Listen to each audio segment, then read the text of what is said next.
Next on BYUSN, it's Men's Basketball Media Day. We've got a loaded 2-hour show chock full of interviews ahead of the season starting November 7th. Has BYU football bottomed out? All up from here? That's the hope. That's the hope. Let's go. 2-hour edition of the show. Welcome to BYU Sports Nation, presented by the BYU Store, official outfitter of BYU fans everywhere. It is Wednesday, October 19th. I am Gideon George. He is Jason Shepard on this Men's Basketball Media Day. It is going to be a busy one. Not only do we have 1 hour, we have 2 hours of BYU Media Day coverage for you. And because it's Media Day, we've got Mark Pope, we've got Rudy Williams, Gideon George, Spencer Johnson, and Cody Feger all joining us live right here in Studio B. But first, let's get to today's headlines. Football continues prep for 6-1 Liberty. The team, not the idea. Saturday in Virginia. Klein-Stocky says the Cougars are getting healthier at running back. You know, I think we get Miles back. We get Miles and Lopini back this week. So that'll be, you know, getting the full group. And then also, you know, now that we've seen what Booker can do in the backfield, I don't think that's something that will go away. They can always be a potential threat for us.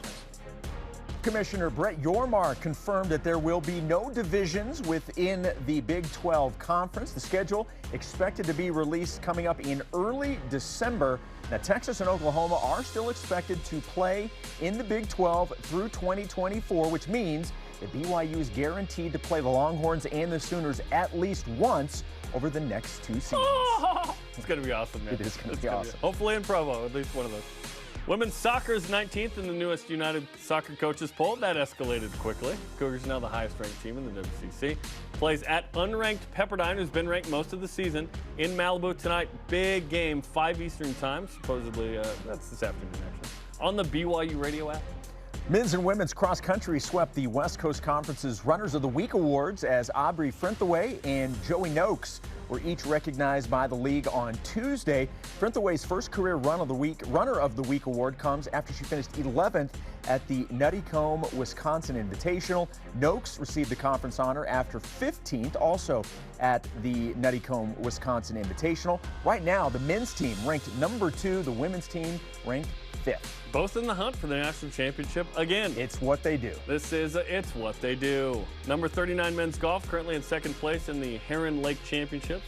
Carson Lundell leading the team right now, second overall, shooting 4 under. David Timmons, Tyson Shelley, both at 1 stroke back of Lundell. BYU baseball releasing its upcoming schedule. That was done yesterday. Yes, Shep. That's right. Let's go. Cougars will begin the season at Louisiana Tech February 17th. The team will stay in Louisiana for the following weekend series at Louisiana Lafayette. Cougars' first home series will be March 2nd through the 4th at Miller Park against Omaha. Quickly, tell me the 2 BYU football coaches who have coached at Louisiana Tech. Former BYU coaches. I just call him Coach. That's all I know him as. Gary Croton and Bronco Mendenhall. How about that? Crazy, right? Put me on the spot like that? What are you doing? All rise. Have we started? All rise and shout. It's time for What's Trending. What's Trending is presented by Tim Daly Ford, part of the Tim Daly Auto Group, serving Utah since 1968. Okay, topic 1. BYU football sits at 4-3. Breaking news there. 2-game losing streak. Cougar board traffic at a season high right now, which brings us to the following question, Shep. Is this the low point of the BYU football season? Will it get lower than this? Well, I mean, I don't expect it to get lower than this. Is this the low point? Yeah, and I think better days are ahead. And look, I understand 100%. Fans are upset. Coaches are upset. They should be. Players are upset. They did not play the way that they wanted to, certainly last week, but over the last couple of weeks. I totally get it. But the gloom and doom that the program is destined for failure the rest of the way and that there's no way that the team can pull this out. And, oh, my goodness, look, Liberty's going to roll. I'm sorry, I'm not buying into that. I do believe we're going to see a completely different team this week. Why? Well, number one, I think the team's probably sick and tired of hearing how bad they are. And there is just this certain human part of you that wants to say, you know what? Well, I'm going to show you. And I expect a very angry BYU team on the field this week in Lynchburg, Virginia. That is the type of attitude I am expecting to see. And a lot of that, obviously most of the the points that we're making, we're talking about the improvement needing to come on the defensive side of the football. I mean, we're not breaking any news here. After you scored 35, you're feeling good about that. Yes, the offense, certainly the turnovers you don't like. But although Dave McCann's saying, hey, they should have scored 53. Well, look, I mean, we all would have loved to score 53, but you shouldn't have to score 53. Yeah. So I get it. But I think that this is a team that people are wanting to write off right now, and I think that's the worst thing you can do right now. There's still plenty of opportunities to play. Look, I realize you still have to go to Boise State. It's always been a tough place to play. But BYU should absolutely be favored and should be expected to win every game the rest of the way on their schedule. They should. Now, whether or not that happens remains to be seen. But this is not something where there's no hope. That there's a sentiment out there that it's done. Everything about the season is done. That's just foolish. Yeah, this is certainly the low point, like you said, and I agree. I believe that BYU will win the next couple of games. I'm not as high on Liberty as a lot of people seem to be right now. More on that coming up. The concept or the team? team? I do love freedom and liberty. Okay. The spirit of freedom is the spirit of God in Alma. It says that. I love that scripture. But yeah, it's Liberty. It's East Carolina next Friday, by the way. Friday. And then at Boise State, Utah Tech, live on BYU TV. Hopefully not the last game we get in the future. And Stanford on the road this year. I believe BYU is going to have a nice 5-game finish. Then we'll see what happens in the bowl game. Hopefully there's not a UAB situation. But, BYU football is better than this. And we've been saying that last couple weeks. They've not performed to validate that idea quite yet. But the last 5 weeks have been tough because outside of the first quarter against South Florida, essentially, and Baylor at home, tough game, won it, awesome, top 10. Everything there was amazing. The last 5 weeks have been rough. Oregon, domination. Wyoming, Utah State, not good enough at home. Notre Dame, obviously, a winnable game. Stanford and Marshall won in South Bend. BYU didn't get it done in Vegas. Disappointing, no doubt. Still don't say it's a bad loss to me, though, because it's Notre Dame. And the brand, the talent, the what. Yes, BYU should have won. BYU should have won that game. Arkansas, you score 35 and lose. First time in the Kalani era, you've scored 35 plus, and you lose a game. So that's tough. So, yeah, changes will happen this week. They've alluded to this. I said it yesterday. I believe Kalani Sitake will call the defense on Saturday. I just am very confident that that is going to be the case. Well, because they need that kind of injection of the boss coming and hanging out with them in their cubicle. Well, and Elisa Tuiaki said as much yesterday in terms of Kalani being much more involved in the defensive side. I mean, he said that yesterday with media availability. So we know that that's taken place. If he wasn't, and I'm saying calling the plays as opposed to involved. Of course he's going to be involved. He has to right now. There's too much internal and external pressure not to. But I don't believe there will be a lower point than this. I believe BYU wins to get to 5-3 against Liberty, 6-3 against East Carolina. Hopefully you win at Boise State. If you don't, that's disappointing to have 4 regular season losses. However, no Hank Bachmeier. It really does change. Hank Bachmeier's not there, so BYU's got a real chance in this game because they didn't beat Hank back in 2020. No wins versus Boise that don't feature Hank Bachmeier get credit from anybody, apparently. That guy. What if Hank Bachmeier came to BYU? That'd be an interesting thing. Okay, don't read into that at all. But we're all talking about BYU against like a 10-win opportunity team. Yes, that is gone. Like, BYU's not going to win out and win 10 games, I don't think. This team is, and I said as much last week. It was like, this team is too injured and not playing at a level where 10 is realistic. I hope somehow BYU manages to finish with 9 wins this season. And I think there's another loss coming in the regular season.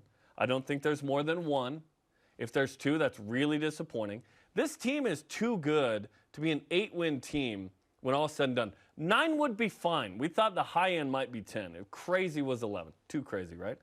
If this team finishes this season, Shep, with 8 wins, that's disappointing. Way too much experience. Injuries will have taken their toll. The defense wasn't good enough. And again, someone hit me up yesterday talking about the defense and, wait, we returned all these guys. Like, why weren't we better on defense? And it's, well, the defense from last year wasn't great. There was 79th in SP+. Right now they're 82nd in defensive SP+. This isn't a good defense right now, obviously. But the back half of the schedule, remember, BYU's losses, who are they to? They're to Oregon, Notre Dame, and Arkansas. Yeah. Like, those are teams Baylor that have talent. Yes, you beat Baylor, who, in my super ranking of like 7 different metrics that I value, is 18th in that. Like, metrics think Baylor's really good despite being 3-3. So, is it going to get worse than what it feels like now? No. Because I don't believe BYU's losing to Liberty. I believe BYU's going to win comfortably. Yes, against you and I are on the same page with that. When Spencer and I were having the conversation on Monday where the line came out and the question during the whip was, is the 4.5-point favorite, like, is that fair? I'm like, no, it's not fair. It should be significantly higher. BYU should be beating Liberty by more than a touchdown. Yeah, and the line is different than what BYU should do. Correct. 4.5 is fine. See, I just, fair. I think, given the way BYU's playing, I think even now it's up to what, 6? I think it's up to 6. I think it's up to 6 now. Okay.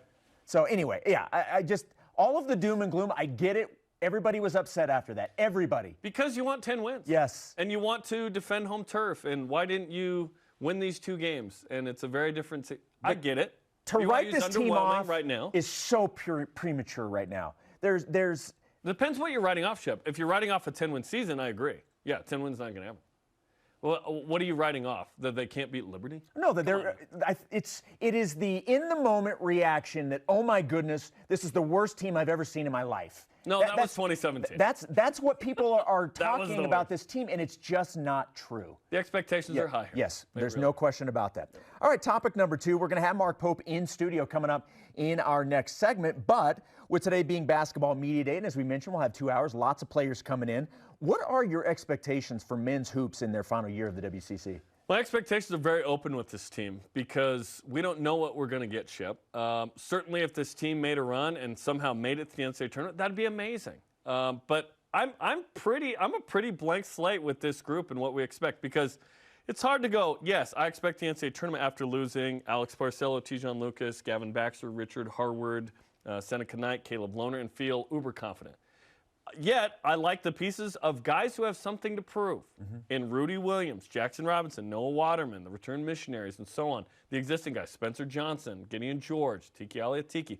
Foose is going to be a star here, right? I'm excited to watch this team gel. Am I saying they will make the NCAA tournament? No, I'm not going to say that. But I'm excited to watch them develop and just see what happens because this season is the last one in the WCC, of course. The Big 12's looming.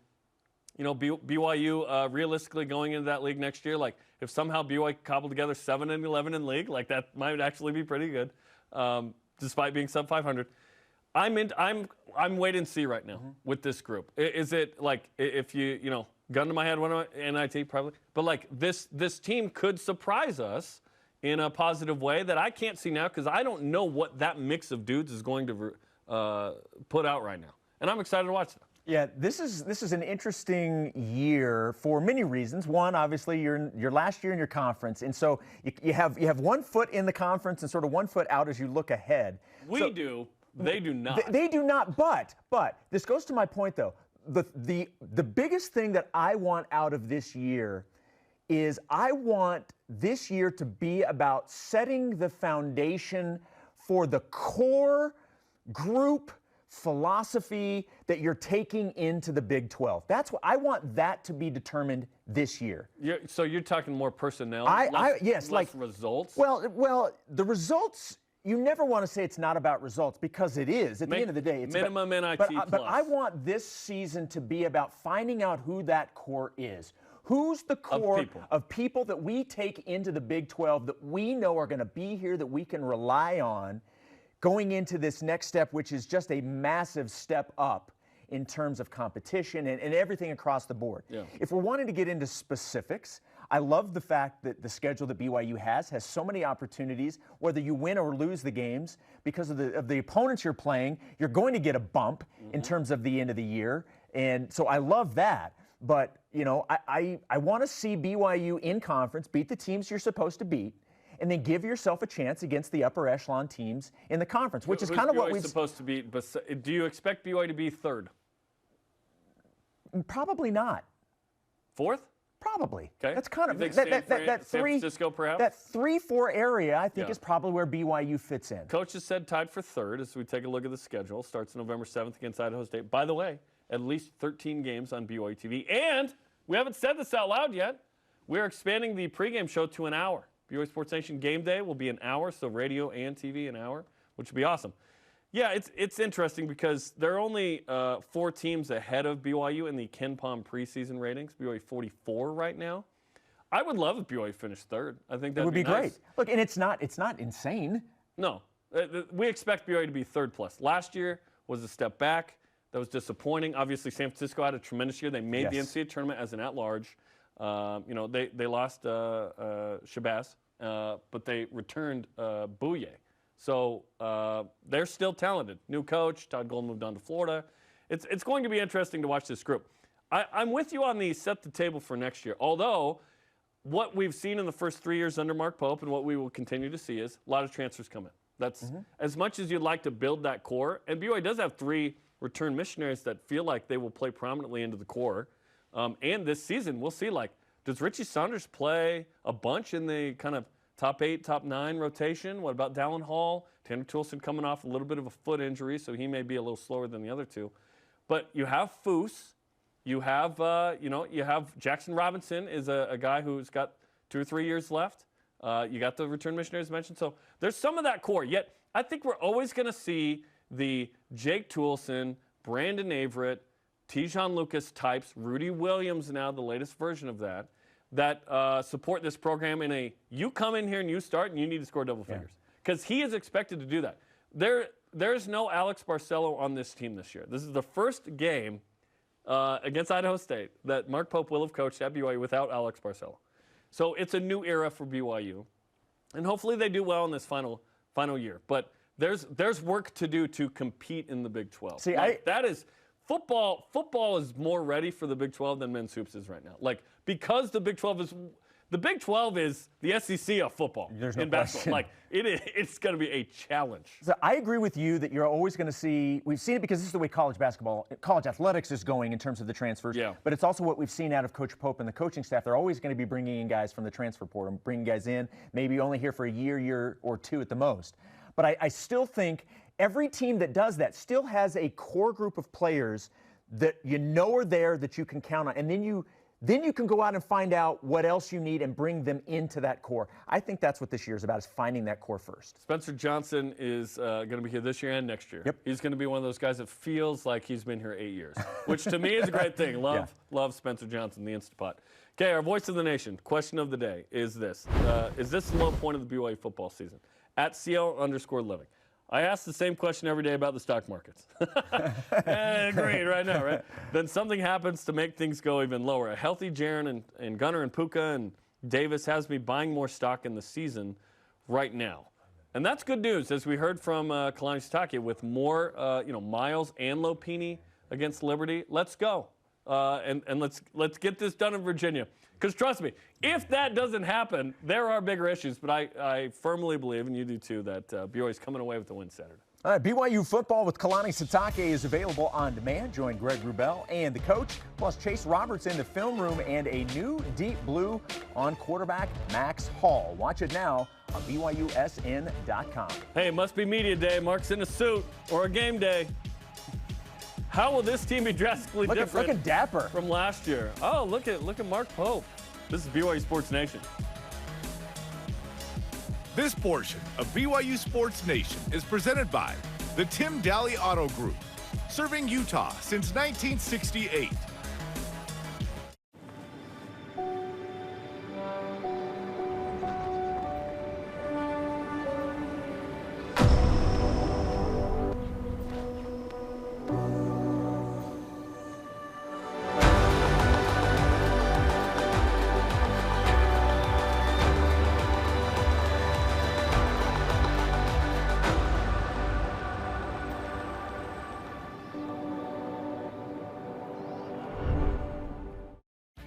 Tim Daly Ford in Spanish Fork sells Ford vehicles including the F-150, the pickup designed for work and play. Tim Daly Ford maintains a large inventory, providing more choices for selecting an F-150 with the power and engineering to carry and tow heavy loads. The F-150's design offers comfort, safety, and a range of options to choose from. Think Ford, think Tim Daly Ford in Spanish Fork. My name is Spencer Finnegan. I'm from St. Louis, Missouri.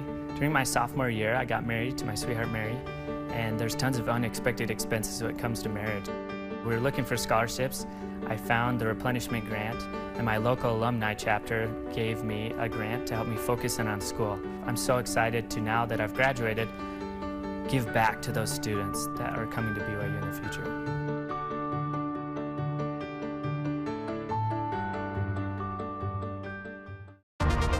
Ten seasons going from never knowing to finding answers, wondering how you belong to finding where you fit. 10 seasons of questioning what might have been to embracing a bright future. I was able to put a big piece of my family together. I was getting answers that I had been wondering about. On Relative Race, new beginnings, new adventures, new connections. Stream a new season of Relative Race Season 10.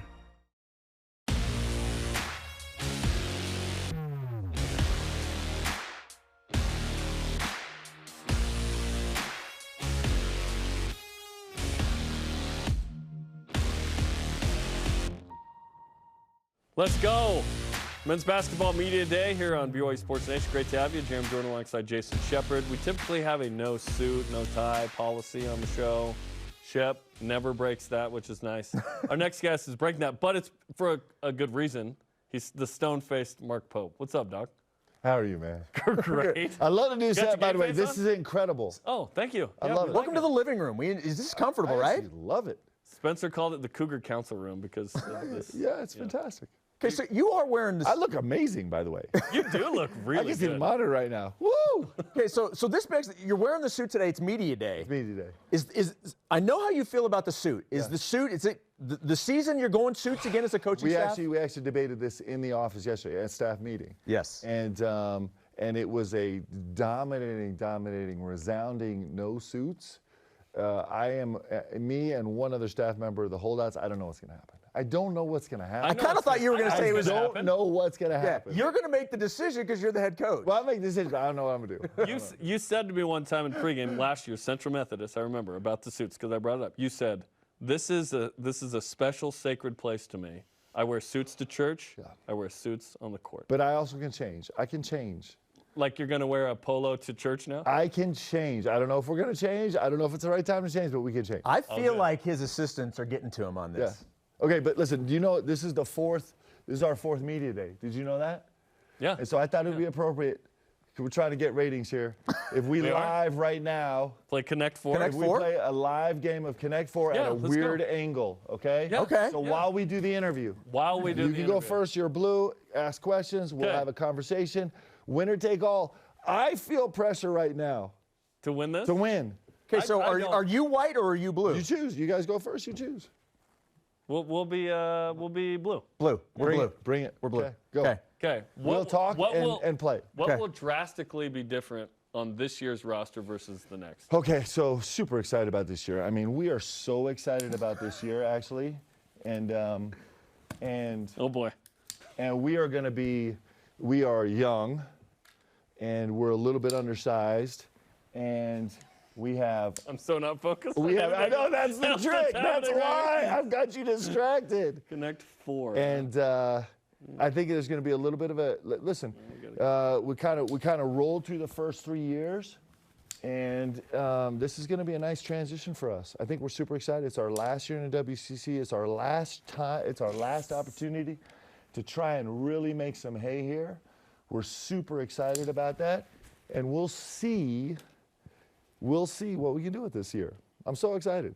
There's a lot going on here. You guys have to keep asking questions. So, I know. Well, when it's my turn, I got to Don't be distracted. What has been the biggest takeaway from camp so far? Okay, what we do is we got a bunch of guys with incredible energy, like incredible energy. I've been super proud of the guys' effort. I'm super proud of how they've approached practice every day. We made it through two-a-days, which is really incredible. And so this is a fun group, man. Trying to learn, trying to grow. One time during a women's volleyball match last year, Amy Gant and I actually played Mario Kart, like in front of the whole crowd. Yeah. While I was describing it on TV. That was a challenge. But this is a challenge because I need time to You know what's nice right now is people watching are like, don't go there. Yeah, They actually have no idea. Armchair Connect Four people are at home just screaming at us. The problem is that like we're going to like this is gonna like one of us is going to walk away with a win here, and that is super stressful. It's true. Well, luckily it's not women's soccer where they eliminated overtime and they just tie. Oh, yeah, it's so hard. Like, what are you waiting at? There's an obvious move here. There is, but I'm doing? also looking at his attack. Yeah, I actually don't have a plan. I don't have a plan right now. Are you talking about the season or Connect? No, I'm talking about Connect 4. Okay. This is a lot of pressure. Okay, from a strategic standpoint, what will fans see different this year? Okay, so we actually have, one of the things that we're really focused on this year is we're spending a lot of time on the defensive end trying to be more disruptive. That's super important to us. We're trying to have a posture this year where we have been a really good defensive team for the last 3 years. We've been average in the top 50 in the country, and we've kind of been a bend, don't break defense. And we're trying to take more opportunities to be disruptive. We have a really interesting lineup where we got a bunch of guys. We're not height-wise, we're not very big, but we're long. We could put lineups on the floor that are kind of wingspan 6'9", 6'11", 7'1", 7'1", 7'3", right? And so you're talking to Tiki, Foose, Noah. Yeah, well, and I'm talking about Jax, and I'm talking about Gideon, and I'm talking about Trey. I mean, Trey Stewart is 6'2", 6'9", right? And so he's 6'9" wingspan. Yes, and so we have some length out there, and we're trying to explore that. It's a little bit of a different feel for us, and then offensively, we're trying to play as fast as we possibly can. That's super important to us. Oh, that's dangerous, guys. Speaking of really disruption. dangerous. Yeah. Okay. All right. I do not like the way this game is shaping up at all. Let's see here. Now we're told the control room says you had the win there. I'm trying to see where he had the win. I don't think he. I don't think I had the win. Yeah, you got to go. Yeah, you got to go here. I definitely did not have the win. Yeah. Okay. Ooh, Okay. let's go. That was. Okay, so I know where go. you can't go, Jerem. Yes. I know where I can't. Okay. Yes. We're competing for the same spot. Can you feel the pressure? I mean, has there ever been this much pressure in this studio? I have feelings that I don't have during the show, which is like, I don't know what I'm going to do. I kid you not, people out there be like, no! I love it. Yeah. Okay, here we go. The "you're an idiot" is being screamed by multiple people. Okay, so you talked about that wingspan. Yes. 6'9" with Trey is ridiculous. Yes. Speaking of, is he a guy that's going to see more PT this year? Tell you what, so interestingly enough, Trey Stewart right now, so we record everything. We record every single stat. And so in live play right now, well, first of all, Trey's worked so hard in this offseason. He has grown so much as a player. It's really incredible. I'm stupid. It's right here. I can't believe it. It took me sad. forever. Honestly, I thought it was a shadow. Yes. Yeah. Very nice. Boo! Yeah. It took me forever to see. Boo, Sports Nation! That took me way too long to see. He's had an unbelievable summer, and he's worked on so many different things. His decision-making has moved up like quantum leaps ahead. He's still got a ton of growth in him. He's got a really high ceiling, and super fun. Right now, in live play, since we started camp, in every live possession, he's shooting 50% from the three-point line, which is super exciting for us. That's awesome. And so he's done an unbelievable job. He's bringing an intensity to practice. He's bringing some joy to the gym. I think he's been fantastic. You have a new addition to the staff as well. How has that gone? What type of dynamic has that added? So Cahill has been awesome. We actually have a couple new additions to staff, but Cahill is our new assistant coach, and Coach Fennell, and he's got a instinctive intensity to him that is actually is unbelievable. He's an elite level communicator. I know you guys are on the show. He's an unbelievable communicator. He has a great sense of where our guys are. He's developing great relationships with these guys. He's a hard driving dude. Like, I love him and his family. Like Sarah, his wife, and Cohen Ezra, his kids. They're around a lot, and they have brought such great energy and newfound intensity to this program. It's super fun. You mentioned the other additions. So you've added to the staff here. Is this stuff you've wanted to do, or is this like Big 12 prep in terms of performance enhancement, aka kind of mental strength, sports psychology, and then also video and analytics strategy? Yeah. So we're super excited about. We lovingly refer to them as the squad. And so we have a GA, Monica, who's doing an unbelievable job for us. She's a PhD student in clinical psychology here at BYU. And so she has brought in 4 of the directors of the clinical psychology program. They're donating a lot of time to us right now. And they're really kind of, it's awesome having these extra eyes. They're at every single practice. And they're kind of meeting with our guys one-on-one, and they're kind of helping us digest all the communication that comes in the program, and it's helping me become a way better coach. I love having them. So that's an addition to the staff that we made that's really, really important. And I think it gives us a chance for growth. And the more data we get on this about how we do this, the better. I think it's going to help us in the long term. I have a new executive assistant who's doing an unbelievable job, Megan Summers. She just ran the entire alumni reunion deal this Saturday. How was that, by the way? It was awesome. I'm telling you, I think you guys have to check the numbers. I think there's only 4 or 5 schools in the country in all of college basketball that can claim 2 or more Wooden Award winners, and we're one of them. And we had both those guys in the gym. Danny and Slick Nick were there. We also had, like, it was super fun. Jeff Chapman kind of came and take a leadership role in organizing this alumni group. Oh, and that's awesome. We're looking at him to carry that mantle moving forward. And I thought it was so fun to hear him speak. It was super fun. Keith Rice was here, who's our first African-American player to ever graduate from BYU in the men's basketball program, and it was so fun to have him back on campus. It's just as, and then we had we had so many of the young alumni guys, the guys that have been there the last 3 or 4 or 5 or 6 years. It was actually super special. We've been doing it every year. It's growing every year, and it's really important. We have incredible alumnus, and to see them all back together and doing what they're doing is awesome. I've heard you say that even though we know we're going to the Big 12, we have to focus on this year. Yep. But with such a big transition coming in a very short period of time, how do you manage what's in the now, but with an eye on what has to be done going into that? How do you manage that? Yeah, there's a lot. Like I just ran over here from a compliance meeting where we're talking about the new autonomy rules that'll be starting for us, the Autonomy 5 rules that'll start for us next July 1st, right? Which is just, that stuff that you're planning out way in the future, trying to figure out how you kind of have to re-navigate the waters based on new rules. What are some of those as a Power 5? Yeah, so some called Autonomous 5. Yeah, so the new CARA rules, so it's kind of the way that you record hours where student athletes are allowed or can be required to be doing sports-related activities. That totally changes. Scholarships totally change. Like, there's a whole laundry list of changes where, there's some things we have to start navigating right now, even though they don't start until July 1st. And then, so there's all that going on. There's the feel of it, kind of getting to know the league a little bit better, reaching out to coaches, understanding how they approach, like scheduling has been a huge issue for us the last 6 months, because a lot of times you're scheduling out a year or 2 or 3, or you're doing extended year contracts, and we've worked really hard to build in as much flexibility as we can scheduling, because our scheduling strategy is going to get turned upside down on its head. Yep. And so trying to figure out how to do that right, it's a new learning curve for us. And then with all that said, the only thing we care about right now is we got to win. We got to win November 7th, and we got to find a way to be productive in the WCC. And this is our last shot. And this league is a great league. This WCC is a great league, and it's given us everything we can handle.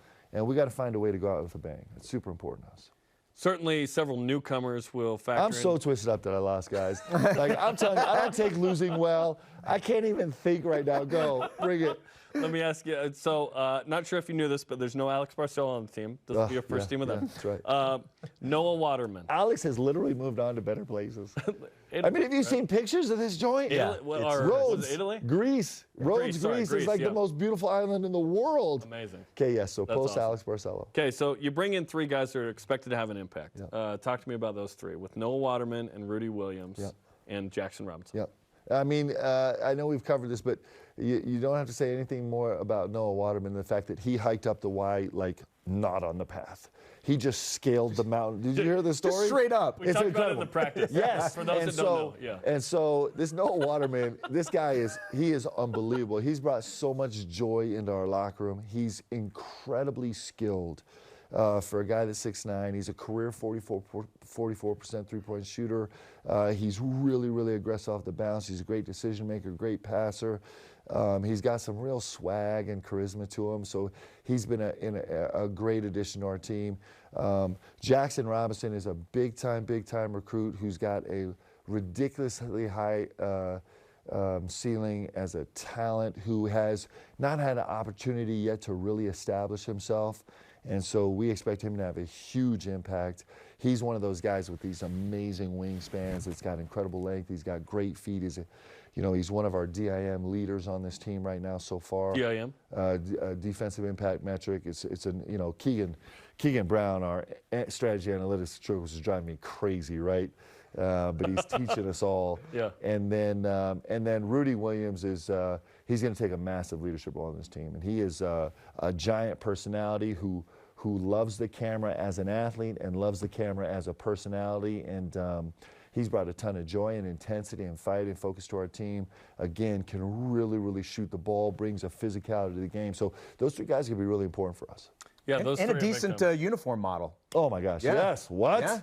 Yeah. By the way, which one's your favorite? The white, or are you going with the And there are others coming down the pipe that have been unannounced. Like the Kalani Sitake uniform. Nice. Yes. That is next level. So we were working on this last summer, I think. Last summer, we kind of put the final touches on this. And like to finally bring the Royal and the Navy together in one. Look at that. And the block Y with the beat digger come on, top. the beat digger. What? Yeah. Like, that is everything good about BYU right there. It may or may not be my screensaver on my phone. I kid you not, Rudy is an incredible model, man. Can we flash back to that? How good does this kid look? It looked good. It looked good. It's like a young Jerem Jordan body right there. Oh, my gosh. Yeah.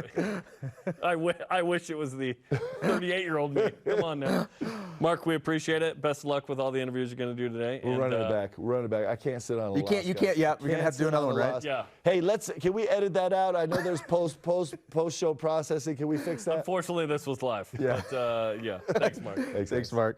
All right, coming up next Wednesday, we get the season started with our blue-white game coverage as the men's basketball season quickly approaches. Watch it live on the BYU TV app at 9 Eastern Time. Look at that picture of Rudy Williams throwing down at That also Midnight looks like Madness. Germ. Yeah, very similar. Well, coming up, we know when the Big 12 football schedule will be released. Can Jason wait that long? No. The answer is no. This is BYU Sports Nation. Connect 4 champs. BYU Sports Nation is presented by the BYU Store, official outfitter of BYU fans everywhere. Byu Food To-Go's convenient location at 2191 North Canyon Road in Provo makes bringing popular BYU foods to your next event easy. Everything's ready when you need it at the drive and load pickup. You drive in and they load no matter the weather. And stop in the on-site creamery for great BYU chocolate milk and ice cream. BYU Food To-Go, bringing campus to your table. Call for details, 801-422-5001. If you're looking to build your brand awareness and increase market share as BYU moves into the Big 12, this is the place, BYU Athletics. We can provide the tools you need to make sure your company is seen and heard. BYU Athletics is where you can align your products and services with loyal fans that cheer for our Cougars. And they can also help your business win. Learn more about what a partnership with BYU Athletics and your company will look like. After all, this is the place. Email sponsorship at byu.edu today. Football in Utah is all about the rivalries. Red. Ooh, quarterback. Wide out. Rewards. Wait, what? My style, checking rewards. My style, right. For Mountain America's My Style Checking, it's all about the benefits. Loan discounts. But it's hard to pick a favorite. No, mobile phone protection. Tell her how. You're going to need that when we're done. I heard that. Let's go. Get the account rivaled by no one. My Style Checking from Mountain America. Can you do something for me? I'm the sort of girl that Mallory Towers can be proud of.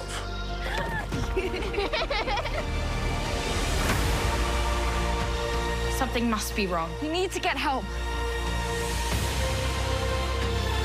You did it!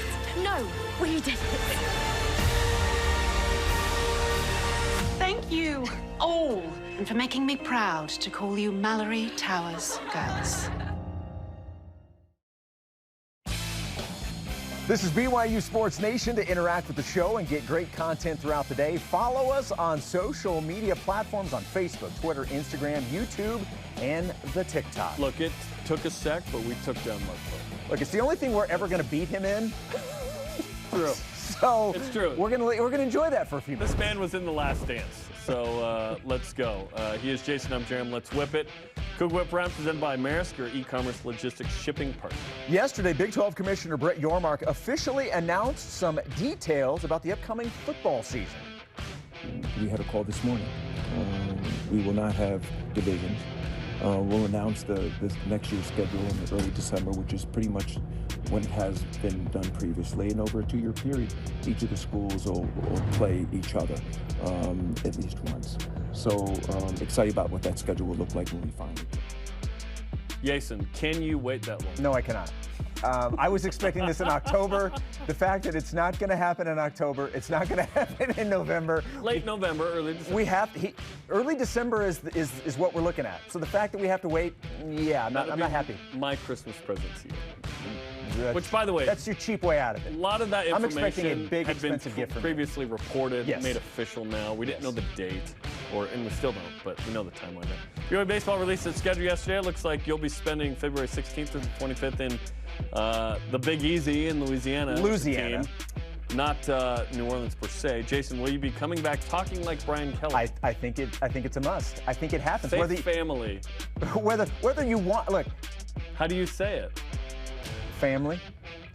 You do now. Yeah. In February, I'm just telling you. Like with all of that, the Cajun food down in Louisiana for like 10 days, I'm gonna come back sounding like I fit right in to the culture. Absolutely. Said no one. You would do it the same. We assimilate very quickly to our surroundings. My Thai impersonation would become who I actually am. Yes, yes it would. Yeah. All right, after further review, breaks down what's going on with the defense and what's going on the offensive side of the football. Watch it on demand now on BYUSN.com. No special teams? What's up with that? Coming up, the newest Deep Blue featuring Max Hall and his recovery from a drug addiction. This is BYU Sports Nation.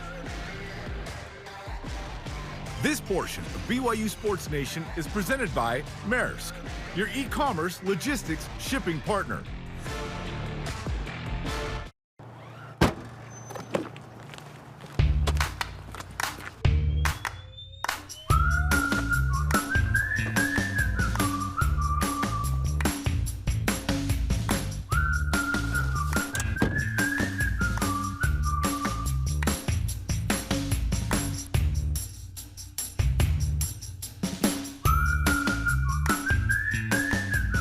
Quick crack. Wash all you want. Don't drive dirty. Introducing the Truck for Adventure. The all-new 2022 Nissan Frontier doesn't compromise on power or comfort. This midsize truck was redesigned to incorporate the latest technology and designs for safety, comfort, and convenience. Plus, with up to 6,700 pounds of towing capacity and best-in-class horsepower, it's rugged enough for adventure and still safe enough to transport all your favorite people. Where's your new Frontier? You'll find it at Tim Daly Nissan Southtown and South Jordan. Remember us? Ready to have a good time? Slap! Slap! Slap! Meow. Is that bad? That's pretty good. I love it! Wow, you're good. Everyone says that.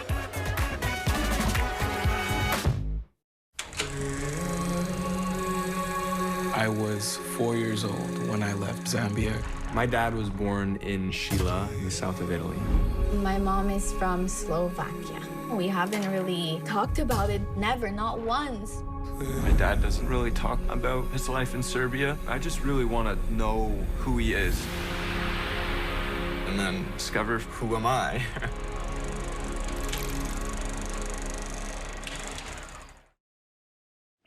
Welcome back to BYU Sports Nation live on this men's basketball media day, which we'll get more of too in hour number 2. Well, BYU Max Hall had it all: the wins, the storybook ending in 2009 against Utah, and more. Then, as quarterback for the Arizona Cardinals, Max Hall found himself with a drug addiction, and it wasn't until his wife Mackenzie snapped him out of it that Hall found new meaning. This is Deep Blue. My whole life growing up, playing sports, you're taught to do things a certain way, and you're taught to have pride in what you do. You're taught to work hard, to give it everything you got, to be tough. When you get hit, you get back up. At BYU, we had this little thing. When he got knocked down, he would get up faster than the guy that knocked him down. And it was for me and his mom, so that we weren't sitting in the stands worried that he's not getting up. And so when he gets to the Cardinals and he's not getting up faster than the guy, I'm in the stands freaking out, like, hey, get up, that's our deal, you know? And then watching his demeanor change. I knew something was off, something was going on. I knew he wasn't being honest with me about things, and ended up finding some drug paraphernalia. This sucks, right? I'm in this bad place. Oh wait, if I take this, it makes it all good? Takes away the physical, emotional, and mental pain, and everything's okay? Give me some more of that. I had 2 babies during this. Rex, our son, was only 5 months old when I found out I'm pregnant again. And so not only am I pregnant, I have a newborn baby, and then my husband's going through something that I can't help him with. So about 5 years into the addiction, I knew that I couldn't go on much longer living the way that we were. And I just started praying that something would happen. And I didn't know what I was praying for at the time, but my Heavenly Father did, and Max was arrested. And that's when it really hit me, when I got to the back of the cop car, man. You're sitting in the back of a cop car, hands behind. They slam the door shut on you, and there's silence. And that's when I thought to myself, it's over. It's over. I just lost everything at that moment right there. My family, my reputation, any future endeavors I thought I could do, maybe coaching in the future, all of it, gone. No one's gonna want anything to do with me anymore. Next morning, hits the news, front page of all the newspapers, social media, everything. I felt like our secret was out. I had been keeping this in for so long. Not even my best friends knew what was going on. I didn't tell anybody because I was trying to protect him. And while protecting him, I was like dying slowly inside because I just was holding something very, very hard inside. I didn't think this at the time, but now it was the best thing that could have happened to me. It was God's way of saying, okay, you're done. We got to fix this. I turned my phone off through all this. I had some inspiration to turn it back on. I turned my phone back on. Right away, it rings. It's Brandon Doman, my coach from BYU. He says, Max, I love you. We got you. We're bringing you up to Utah. We're going to take care of you. Like, we got you, buddy. You know, BYU donors and fans and stuff that had called wanting to help, like, what can we do to help Max? And knowing that those people didn't just step back when they saw someone get arrested, that they wanted to jump in and just surround him with love and support. And me too. I mean, surround both of us. I was getting calls and texts too. It was incredible to know that they still want to be a part of our lives. But when I was arrested and then I end up in rehab, I still haven't really had like any sort of closure conversation with Mackenzie. I didn't know where she stood. And I remember when I got into rehab, I wouldn't answer the phone in rehab. I didn't want to talk to anybody, especially her, because I was scared to death of what she was going to say. I thought the words were going to be, I love you, but I'm sorry, I can't do this anymore. I'm glad you're getting help, but I'm out. During that 3 months, I didn't just sit around and mope and, you know, be sad that my husband was in rehab. I started taking care of myself. I started learning about addiction. I started learning about codependency. And then I also started taking 1 hour a day for myself. I feel like for so long, I was Max Hall's wife, you know? And I decided that I want to find myself again. So I finally work up enough courage to call her, and she goes, Max, I love you. I'm so grateful you're in there. I'm here to fight if you're willing to fight. So that was a big step for me.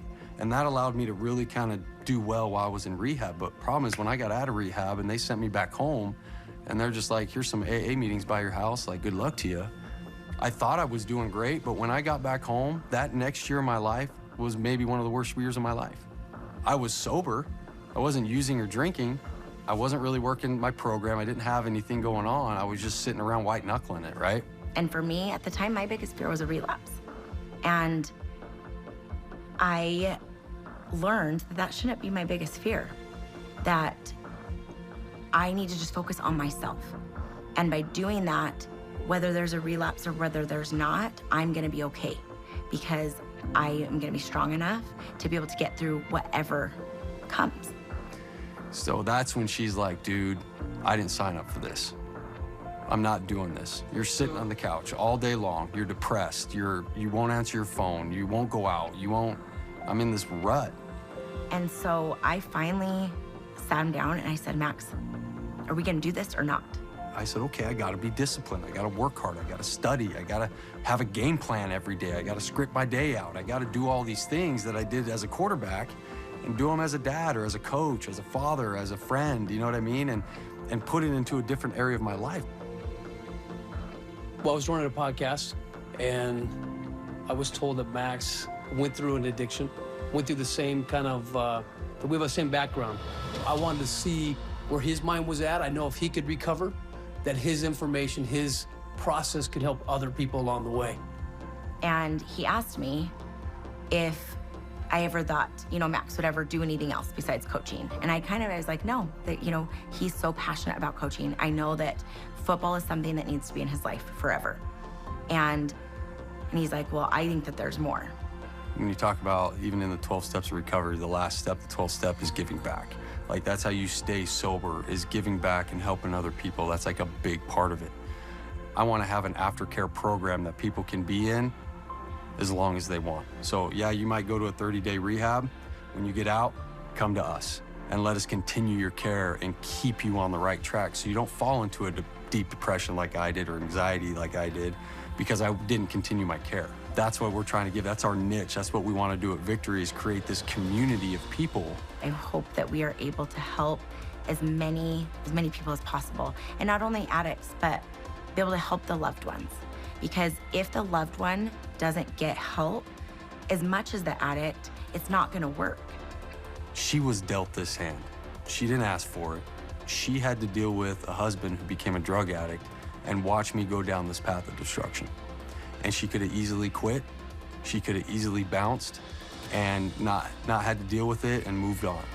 But to her credit, she's a freaking warrior, man. She's just like loyal, had my back the whole time and said, okay, what do I got to do to make this thing better? She didn't sit back and say, Max, this is on you. You got to go fix this. No, she got in. She got in the arena and started going to work, working on herself, reading books, learning about addiction. And I think it is the person that I was supposed to be, all along, but I don't think that I would have ever gotten to this point without the trial that we went through and without all the things that I had to heal from and to help me grow and become as strong as I am today.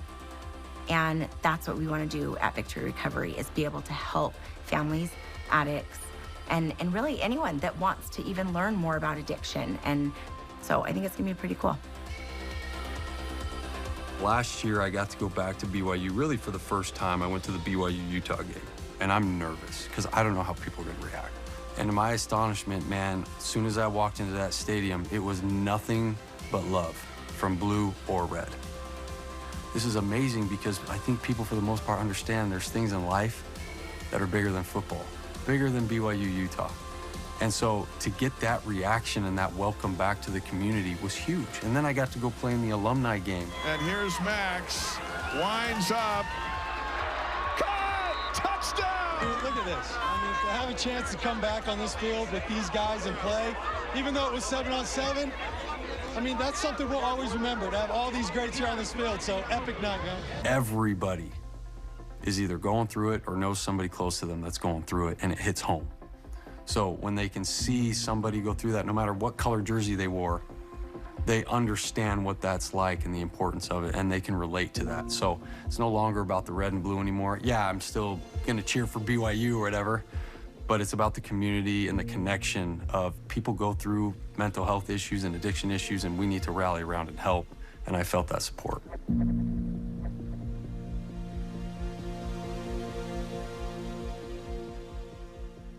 We absolutely need each other. Mackenzie stole the show there, which Max was pleased about last night when I talked to him about the story. VictoryRecoveryAZ.org.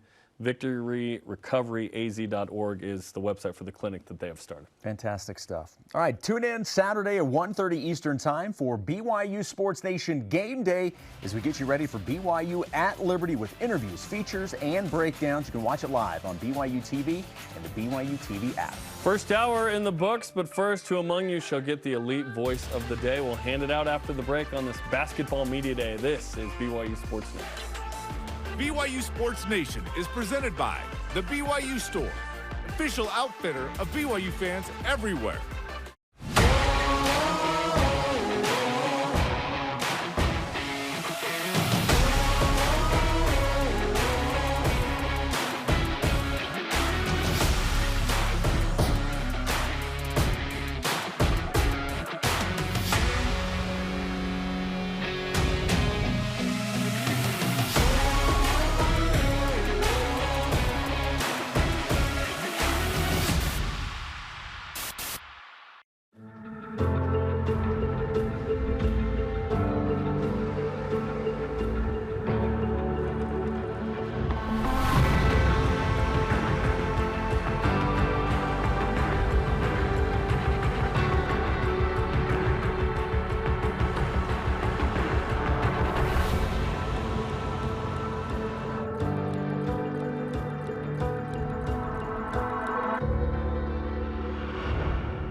There are things happening in Seaburg. They care more about people spending money than they do about people getting sick. If they're causing toxic pollution, it is everyone's fight. We can't just let them get away with it. If anyone can figure this out, it's my brother. Friends don't abandon each other. Fine. Be heroes. I know what it's like to love someone so much you'd do anything for them. Whatever happens, I'm glad we're facing it together. Me too.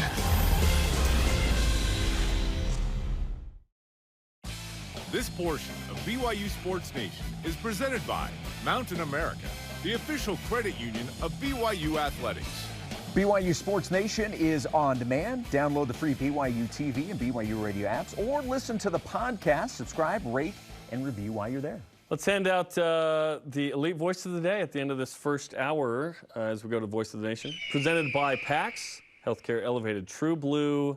True Blue, know you. I get it. Yeah. Hopefully, just happy, and is this the low point of the season, is this question. Hopefully, just happy this is the last season of independence because next season with 2 to 3 losses, still have a chance and everything to play for. That's exactly right. Being in a conference changes everything. Outlook, opportunities, yes. Everything. Yes, it does. Okay, stay tuned for the second hour of BYU Sports Nation on this Basketball Media Day as we talk to Gideon George, Rudy Williams, Cody Fieger, and Spencer Johnson, all dressed and nowhere to go, hanging out with us in the first segment next hour. This is BYU Sports Nation. Looking sharp, man. Stay with us.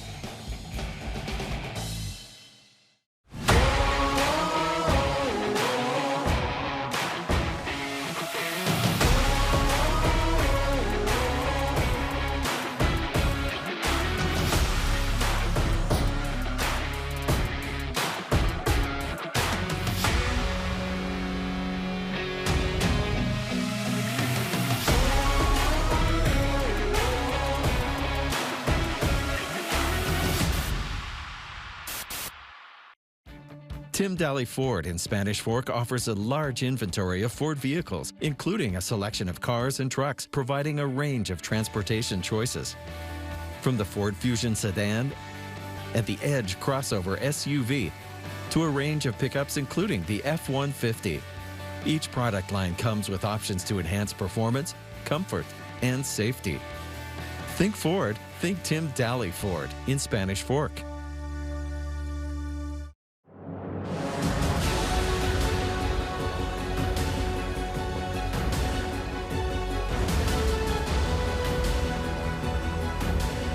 We know know you aren't fair weather fans. And neither are we. Watch on our free BYU TV app. Rain or shine.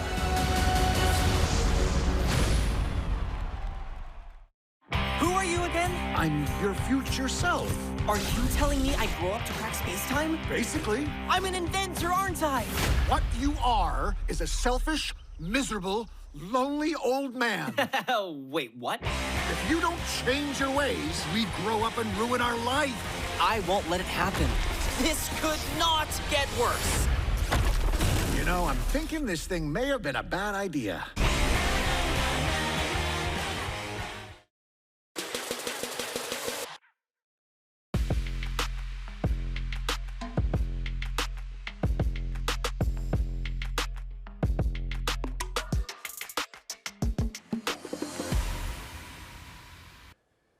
Welcome back to BYU Sports Nation, hour number 2. Free BYUSN going on right now. Great to have you here in Studio B. Jerem Jordan alongside Shep.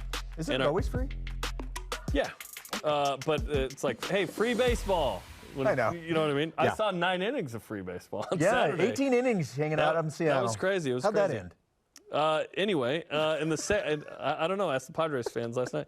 In the second hour of today's show, we've got a great guest lineup coming. Yes, we do, and it is all basketball all the time. We'll have BYU assistant coach Cody Feger joining us here. Gideon George will be on set, as will Rudy Williams. But we start things off with this guy, Spencer Johnson, a.k.a. the Instapod. He can get hot quick.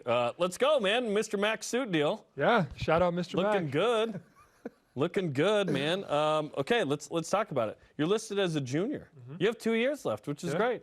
I was thinking maybe you were a senior, but with COVID, it's hard to know these days. I'll graduate this year, but still got another year to play. That's awesome. And I know, what's your degree, by the way? Urban planning. Urban planning. Yep. Okay, and you want to be a realtor? Yeah, commercial real estate. You're almost there. I'm almost there. I'm working on my license right now. So if anybody has a commercial building that we need to get sold, nice. Hit me up. So we're gonna see Spencer's name joining. Like as we drive down I-15, you see these big buildings. They have the banners on them. Say call so and so if you're interested. Spencer Johnson's name's gonna be on them. You'll join the David Nixon, Jim Balderson. They're in that game as well. Jimmy Balderson used to play for BYU as well in hoops. Perhaps the greatest Canadian men's basketball player in BYU history. Okay, let's talk hoops with you. Realty, by the way. You're almost there? Yeah. You're almost licensed. Like close. That's awesome. I'm getting there. In college. That's great, man. Okay, so rumor has it you've bulked up. You gained some muscle. Is this true? It's true. How much? What are we talking about here? So from the end of last season to the beginning of this one right now, 18 pounds. 18? Yeah. Just pure, undefiled muscle. Can't you tell through the camera right here? So what was the purpose of gaining the weight? Is it durability? Is it just to be bigger in general? Like what was the reason behind it? For me, I just wanted to be bigger, you know. I remember back to our St. Mary's game and I was like, they're dirty. Like you watch the St. Mary's game, they are dirty. We're going there. And I was like, I'm sick of getting punked by St. Mary's. So I'm gonna put on this weight. I'm gonna spend a lot of time in the weight room this summer, and we developed a plan with Coach Shork, our strength coach, and it was awesome. We made it happen. Are you talking about fighting through contact? Is that what you're referring to? Yeah. So like with every rep, was it like St. Mary's, Gales? Like I mean, is that what it was? Randy Bennett, Logan Johnson. And I kind of love that you said that because it's a rivalry. You go back and forth and whatnot. What is it about St. Mary's that makes it so emotional? Because clearly that matters to you based on your comment. Yeah, I mean, last year when we went there, St. Mary's has a stigma when you go there that the refs just aren't going to make calls, right? It's just a tough place to play. And when we went there, like sure enough, there were some questionable calls or non-calls made, and I was like, that's just not going to happen. Whether the ref calls the call this next year or not, it's not going to affect the way that I finish, you know? What are your thoughts on this being the last year in the conference? I know Coach Pope really wants you guys focusing this year, not looking ahead, but I mean, everywhere you go, it's going to be the last time you're going there. Yeah, so it's a little weird. I mean, the WCC's been great. There's some really cool places we go, San Francisco and and San Diego, really, really cool cities. Definitely don't want to discount this year as we're looking forward to next year. There's some good teams, and you got to stay locked in. It'd be fun to play Utah State this year. It's not happening. Yeah. Because your brother transferred to Utah State. Yep. We would have had part 2 of the Johnson Bowl. I know. Which you are 1-0 in. Yep. After the Oregon game last year. Were you bummed when you heard that news? I was bummed out. That's always a fun game because I think we were going to either play it at the Jazz Arena or up in Logan, which, either one of those venues is super cool. Didn't work out this year, which is a bummer. I love that game too. I think it's a great one. Yeah. But he called me and is like, dude, I can't believe it. The last memory I have of you is you putting a 40 ball on me. And the pass and that was quite the moment. That was quite the moment, which was awesome. Okay, let's talk about American Fork. You and Trey Stewart represent. Yeah. That's a nice caveman representation right there. Yeah. And your thoughts on Trey's game? He feels like he's going to be a bigger part of this team. He is. He's taken a big stride. He's shooting the ball really well. I think he's been shooting like 50% from 3 in all of our live play. So he's taken a big step. He's shooting it really well. He's making really good plays. He's super athletic. I don't know if you guys knew that. 6'9" wingspan. Yeah. Like I said. I didn't realize that he's +7. Yeah. That's amazing. So he's definitely going to be a big part of our team this year. And he'll customize your shoes. Yes, he will. I'm actually working on a deal with him, so nice. Look out for that. Nice. So take us through this new team. Obviously, lots of new faces. You've been here for a couple of seasons, so you've kind of been around a couple of different types of teams. Give us the rundown on this group and what fans can expect this year. Yeah, we have a lot of new guys, and there's always challenges that come with that. We're trying to get everyone on the same page because we haven't played with each other. Dudes are coming from different places, so we got to get everybody on the same page. But the big thing that they've been pushing for us is like, hey, make a play for your teammate.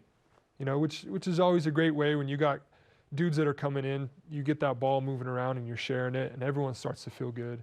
And you're like, okay, we can play with each other, And that was fun to see during the practice as we see some of that footage from a couple of weeks ago, because the coaching staff will actually get mad at you if you don't take that open shot. Yeah. When that play is made, which is really funny. It's like, no, don't make make an extra play, but we don't want an extra play. Exactly. Yeah, they tell us all the time, we work really hard to earn a good shot for our teammates. So if you don't shoot the ball, you're actually being selfish because we worked hard to get you that. Which is a cool concept. You'd think that's counterintuitive there. What did you work on this offseason individually to get better, besides gaining 18 pounds of muscle? Straight muscle. Obviously strength. Been working really hard with Coach Fennell, who's come in. We really want to play in transition a lot more this year. So working really hard with him on, hey, when you catch the ball, like you need to be able to make a read in 0.5 seconds about, are you going to drive? Are you going to shoot? Or are you going to pass?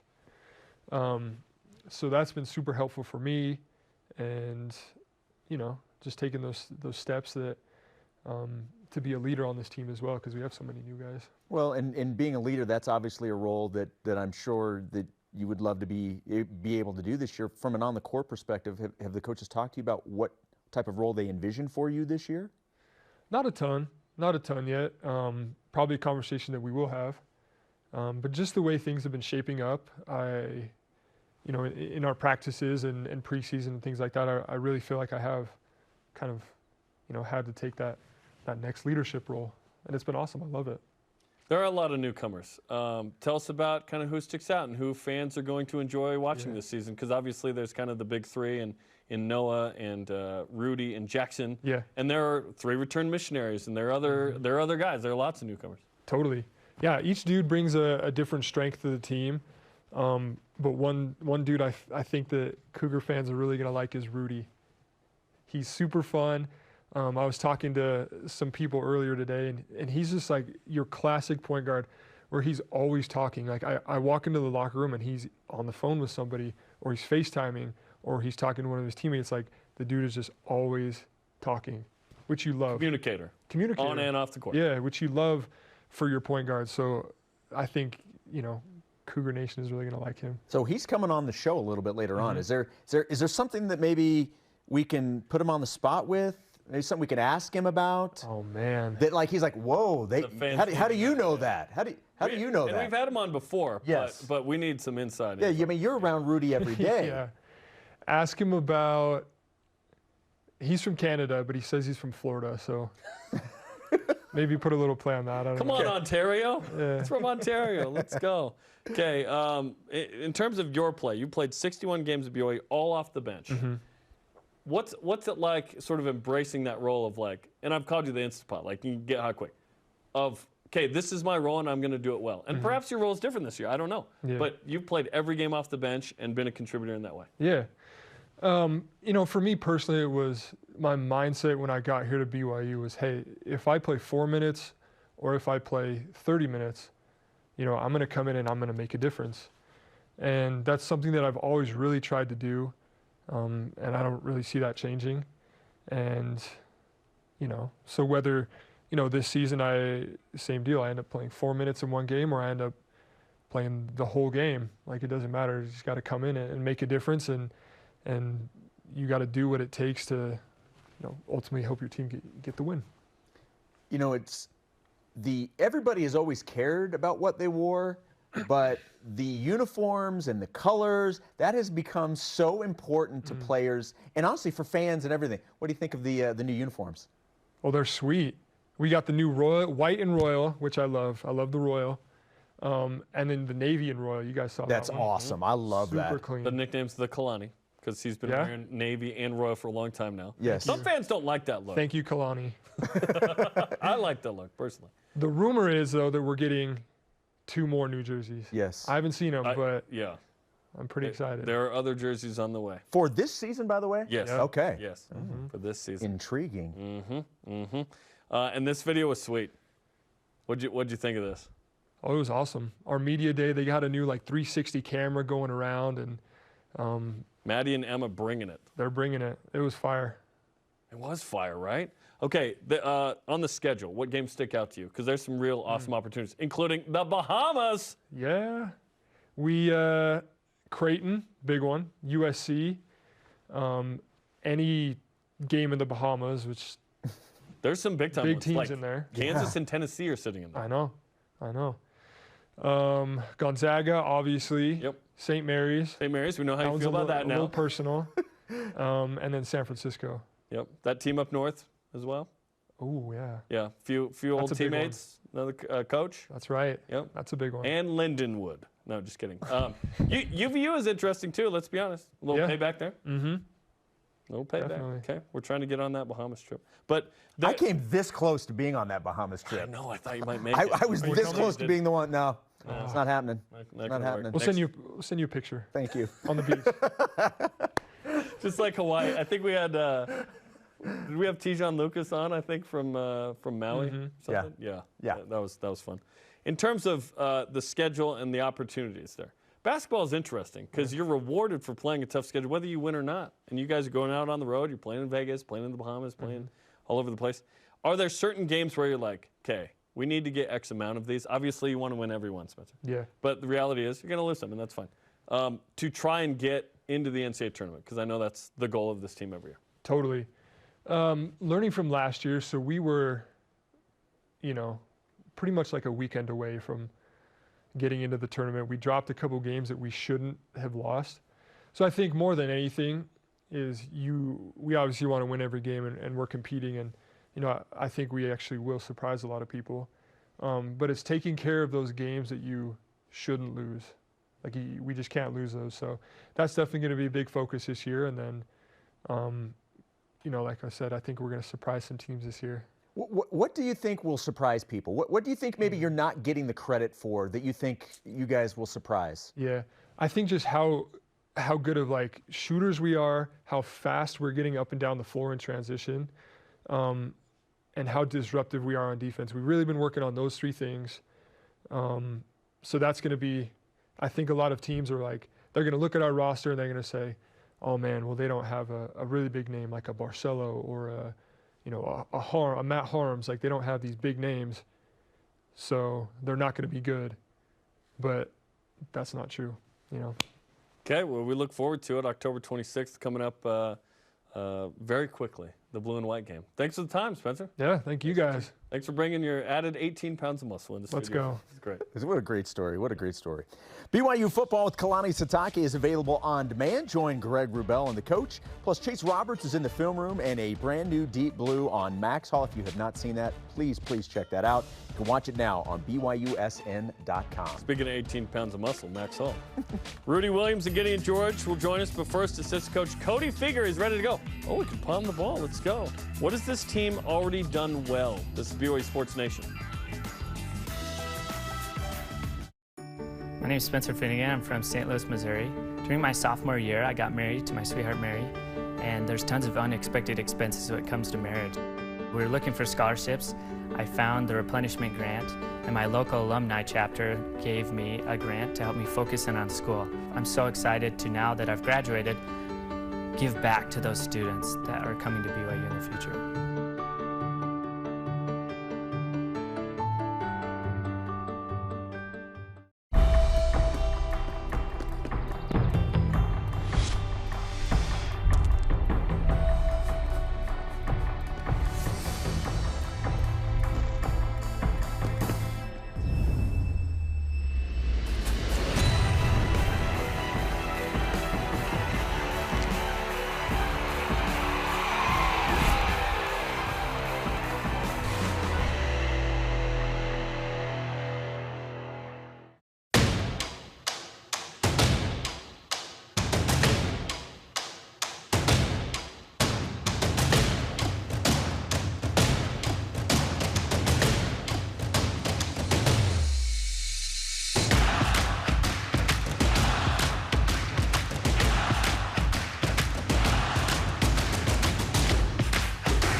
We're supposed to grant this guy's wish. You're being super friendly, which is really suspicious.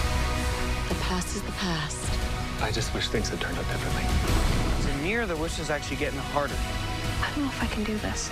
We're not our mistakes. You have to dig deeper. Inhale courage. Thank you. Exhale fear. Thank you. We love granting wishes! What's up? Men's Basketball Media Day on display here in hour number 2 of BYU Sports Nation. Jeremy Jordan alongside Shep. Our next guest is one of the assistant coaches, the biggest Packers fan on campus. Mark Durant will fight him. Cody Figure. What's up, dog? How you doing, Cody? Doing well. Doing well. Suffering a little bit with the Packers. I know. I wanted to talk about it. Because Zach Wilson and the Jets beat the Packers. And the Giants, got the 2 New York teams. I mean, those are tough losses right there. Yeah, like you can't lose to those teams. Yeah, they're 9-3 because of that. Yeah. They'd be 7-5 if the Packers had won the last 2 weeks. But yeah. Other than that, how's life? It's good. Just basically got done with 2-a-days and got a whole new roster, 12 new guys. Have a lot of good things going on. By the way, back to the Packers. I don't think I've ever asked you this. No. This has nothing to do with that. Nothing to do with that. I don't know if I've ever asked you this. Are you a shareholder? Like, do you own stock? Yeah. Okay, so. Yeah, so when I was born, my parents got me, my mom and dad got me, stock. And then they also got me on the season ticket list. So when I was born, 39 years ago, I was like, 80,000 back. Where are you today? Of getting season tickets, and I just got it, and I'm 38,000. So there's still a chance that my grandkids could get the season tickets. Oh my Getting closer. Yeah. All right. So not bad. Wow.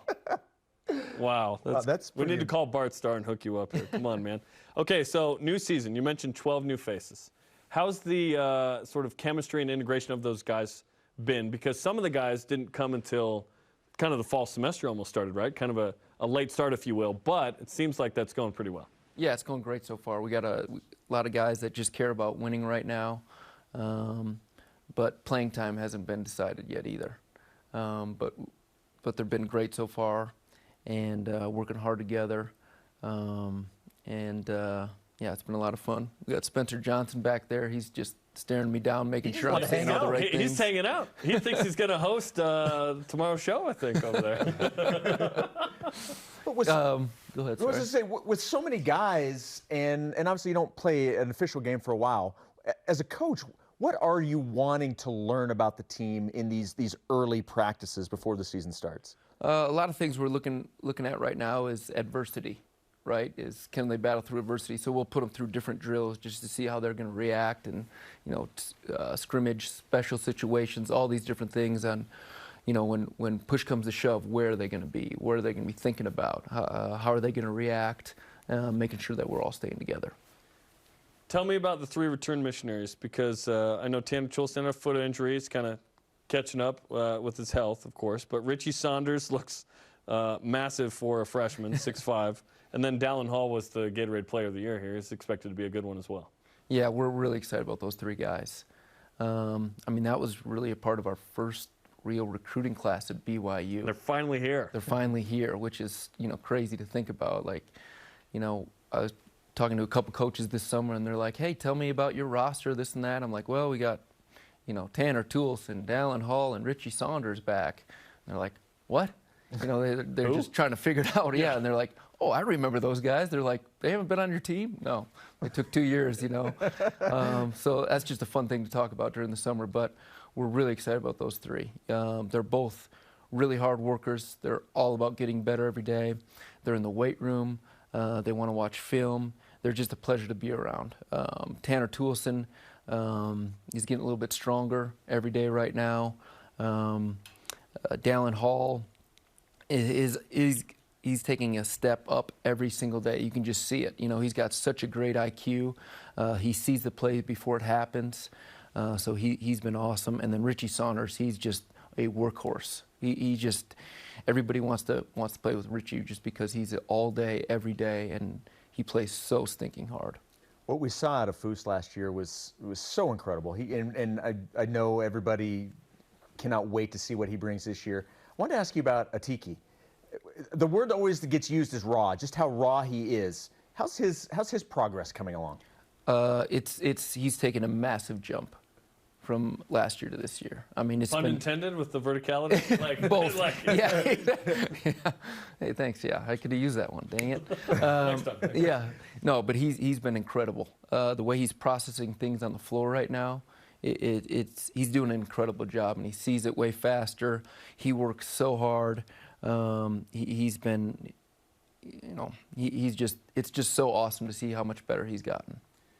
Let's talk about some of the returning guys that people are familiar with. Trevin Nell, shoulder injury, out for could be several months, perhaps the whole season. We'll see, right? Yep, but he's been at practice every day, leading the guys, been a shot doctor, right? Working hard, talking about analytics with the players every day.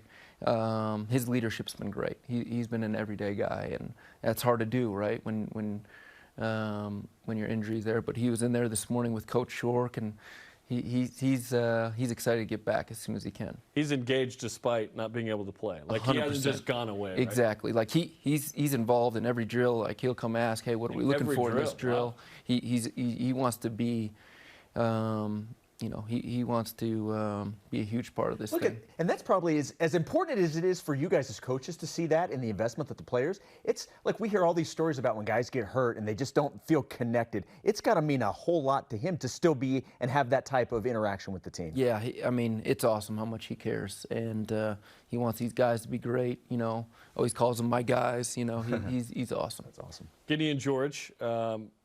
Dabbled with the transfer portal, also worked out for a couple of NBA teams, but he's back, a guy with tremendous length, and we saw him really break out in the NIT against in one of those games. Was it Northern Iowa? Yeah, Northern Iowa. Yeah, he had, I think, 27 points, played really well.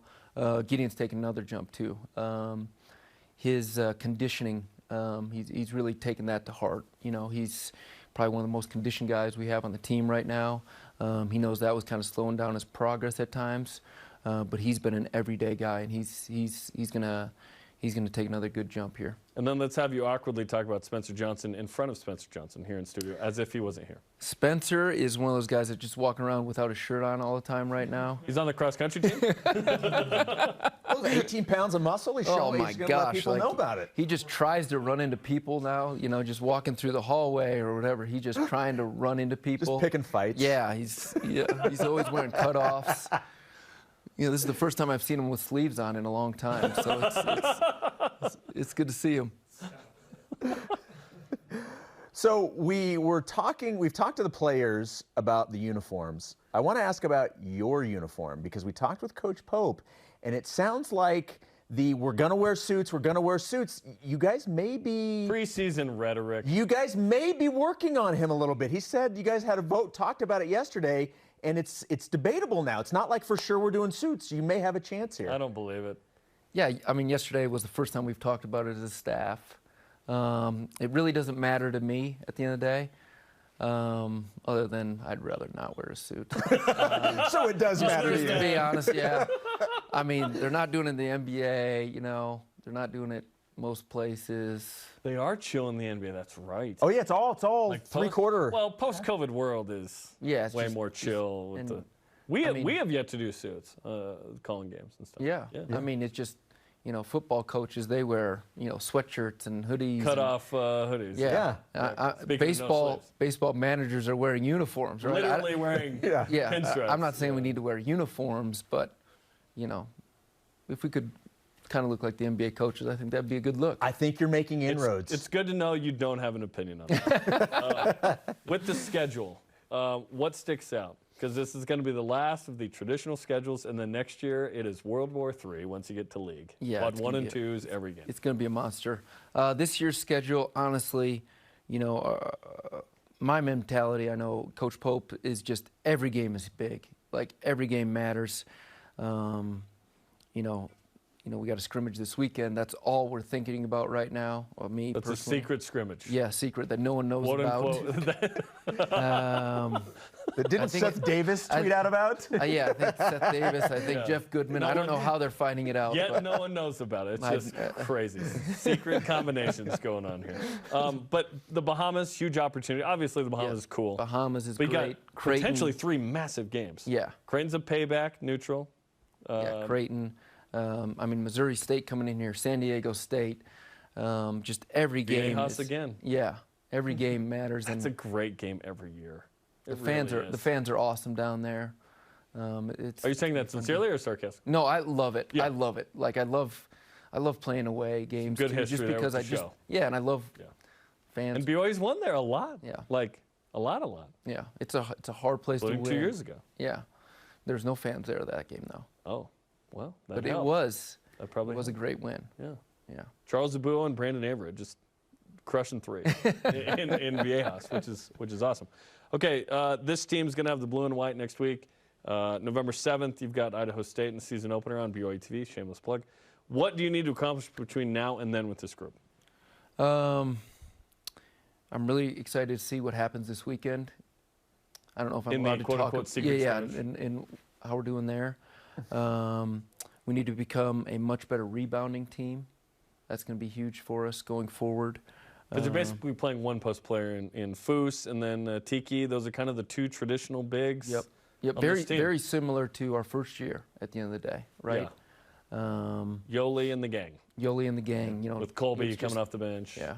By committee, everyone was rebounding. Yes. Right, and that's going to have to be a big thing this year. And we need a Tiki and Foose to be the best rebounder on the floor every single night. Yeah.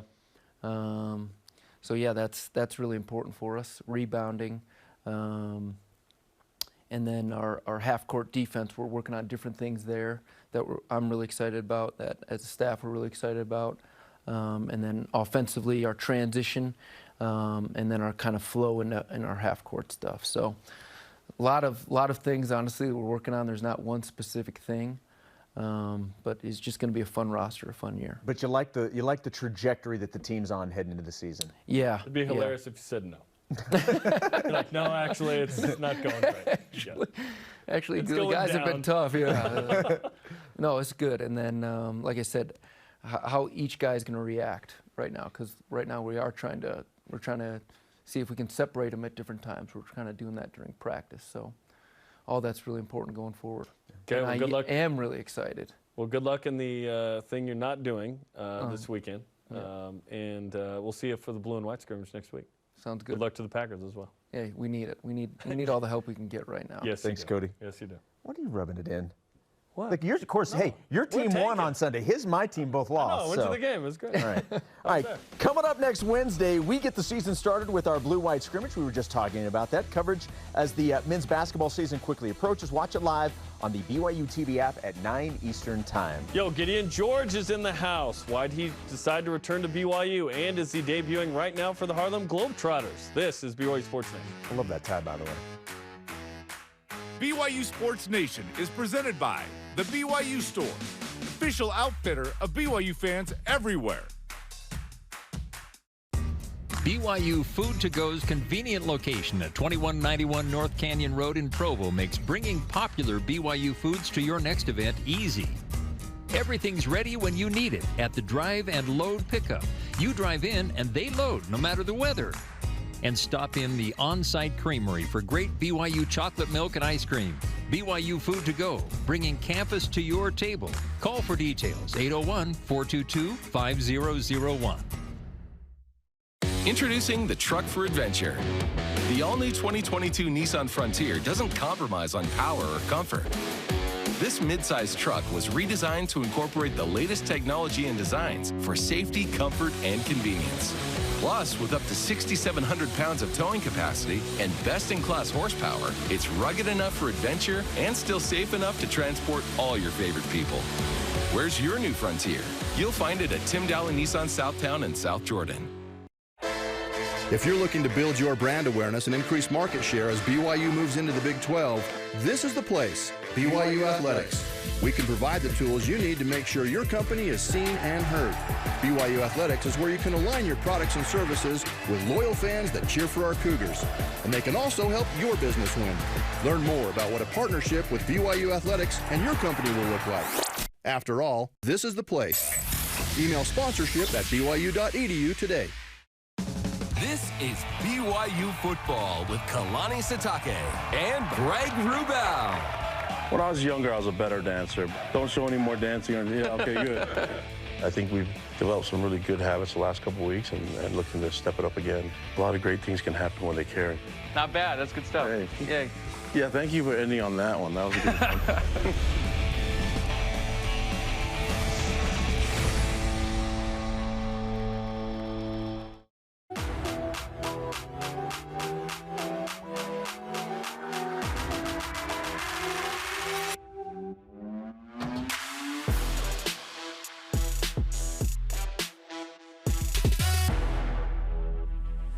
This is BYU Sports Nation. To interact with the show and get great content throughout the day, follow us on our social media platforms on Facebook, Twitter, Instagram, YouTube, and TikTok. Welcome back to BYU Sports Nation. Great to have you with us. As Shep mentioned, I'm Jerem. Gideon George is our next guest on this men's basketball media day. A man we didn't quite know was going to be back here, but luckily you are. Welcome back to the show, man. Appreciate you guys for having me here. Thank you so much. How was your offseason? You dabbled in the transfer portal, worked out for some NBA teams, ultimately returned to BYU. How was the offseason, man?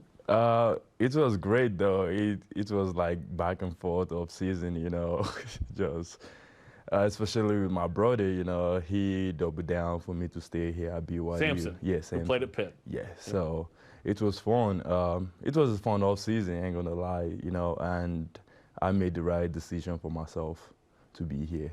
You got some free swag from working out with some NBA teams? Yeah. Got some jazz shorts? You get to keep that stuff? Yeah. Yeah, I get to keep them, though. So I got like Denver and the jazz shorts, so that was pretty dope. Okay, so all right, so take me through what that experience was like. What was that like to go through working out at NBA facilities and having NBA coaches around you giving you pointers? Take me through what that experience was like.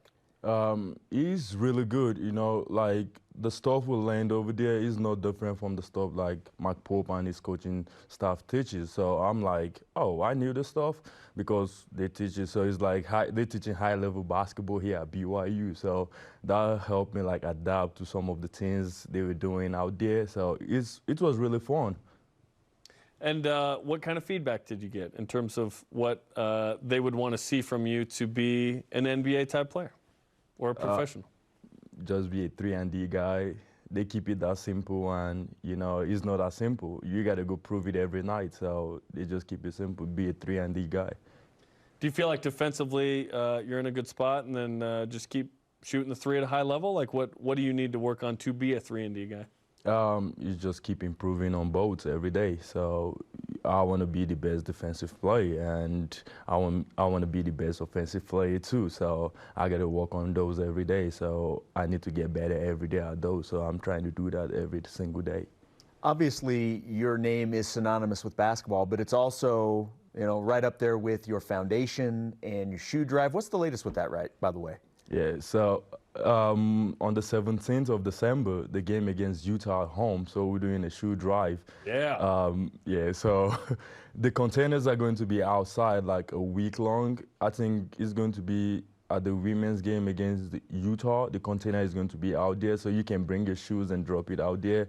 And we're doing like a turkey drive this November in Thanksgiving break. So I think out there at Pittsburgh, so my brother is doing like a big drive for like Turkey to like help underprivileged family and communities out there, because I'm not going to be here. I'm going to be in Bahamas. If not, we could have held it in Utah. You're like, hey, sorry. Hey, just send in a picture of where I am right now. What's the weather where you are?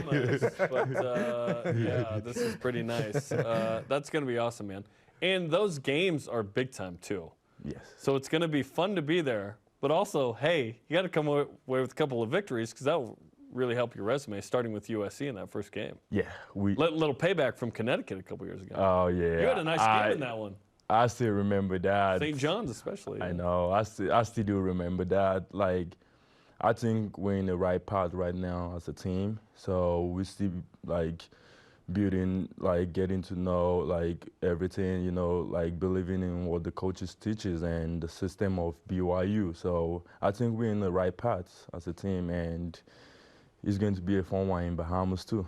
Well, and you're one of the veteran guys. You've been here for several seasons, so you kind of know what's expected from Coach Pope and the coaching staff. How much of a leadership role have you continued to take with this team, especially with so many young faces? You know, I'm just trying to help the younger guys. You know, if you want to play for Coach Pope, you got to be able to guard. You got to be able to guard, because it's tough to guard, you know, and just trying to help them and like walk them through this and like just slow down, let the game come to you, just slow, like just play at your own pace. So Isn't that one of the hardest things? Because you get in there and you want to do so good so quickly that everything is sped up, and it's sort of counterintuitive that if you actually slow down, you actually have more success. It seems like that's probably what you're talking about there. Yeah, that's it. You know, everyone is like just going. Just take a break, just slow down, like just let the game slow. Yeah. So I think they're doing a better job at that, and I'm really proud of the new guys and the freshmen. They're really learning, and I think they're going to help our team win a lot. There's a lot of new faces on this team. What's it been like to try and come together? Because I know the chemistry in the locker room is really important to this team. You've said best locker room in America. Yeah, I think we got good group of guys that really like buying into what we've been preaching like all those years, best locker room in America, like taking care of each other, both on and off the court. So I think we got a special group of guys that does that. What was it like for you to be the uniform model, by the way, the other day? We got to see you unveiling the new jerseys and whatnot. Do you think maybe there's a modeling career in your future? I think Rudy, though, not me. I think that was dope, though. I think Rudy killed it, and yeah, I'll say Rudy. I'll keep it at Rudy. By the way, what are your thoughts on the new uniforms? They're pretty sweet. Oh, I love it, and I'm so glad. Like, this is my last year, and the uniform came out, so that's a win-win for me. Yes, it was. Do you have a favorite uniform, by the way? Or is it one that hasn't come out? Yeah, maybe I'll stick with that. Okay. I want to see all of them. Okay, looking at your numbers, 8.5% better on twos last year. Not sure if you knew that. Maybe you knew that. What led to that? Just being in the gym and just keep walking. You know, I'm trying to get better every day. Like watching film and just looking at my numbers from last year, sitting down with the coaches and what they expect from me, what are my own expectations too. So I think like just being with the coaches, they've helped me a lot.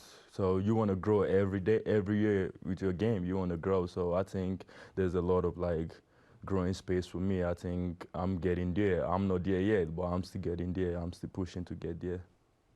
We had there was a picture that went out and was really cool. It was a picture of you and Atiki and Foos, and the three of you were celebrating your heritage and where you came from. What does that mean to you personally, to be able to celebrate that part of who you are? Giant of Africa. You know, just we're repping our country, where we're from, and our heritage, and is like really big to us. You know, being a Nigerian is like one of the best things for me. I think being a Nigerian, seeing Foos and Atiki repping their country too, you know, we didn't forget our country back home, and we want to represent our heritage as much as we can. And also at the Midnight Madness, I didn't held the Nigerian flag, so I was walking down, I saw someone waving the flag. So after the jersey review, I ran back up. I was like, can I have this flag? I need to represent my country. So I ran back up and grabbed the flag and came down. So that was awesome. Pretty dope. That's so cool. What, obviously being from the same continent and being African is shared. What is it that sort of brings you guys together in this? Because I'm not sure there's another team in the United States with 3 African players. Perhaps there is, but this is a pretty cool thing. Yeah. So I'll say we understand like where we're coming from. You know, we've been through a lot. You know, from coming from like Africa, it's really hard. So I think we share that bond together, and also Nigeria is the best country in Africa. Very nice. Very nice. We're getting the smack talk. That's awesome. Well, Gideon, thanks for coming on the show. We're glad you're back at BYU. We can't wait to watch the blue and white scrimmage next week. Yeah, appreciate you guys for having me here. Thank you so much. And December 17th, the shoe drive. So save the shoes for December 17th in that week. And also go support George Helping Hands Foundation. Amen. Amen to that. Thanks. All right, join us on BYU TV for at least 13 BYU basketball home games this season, beginning on November 2nd with the exhibition game versus Ottawa, not from Canada. It's Arizona. They're from Arizona. Yeah. Just clarifying that. Coverage includes an expanded 1-hour BYU Sports Nation game day pregame with this guy over here, Jerem Jordan and Tyler Haas, for every BYU Hoops game right here on BYU TV and the BYU TV app. We got you in the regular season. We got blue and white. We got the exhibition against Ottawa. Let's go. Okay, coming up, the man expected to replace Alex Barcelos, the starting point guard Rudy Williams, up next as we continue Men's Basketball Media Day here on BYU Sports Nation.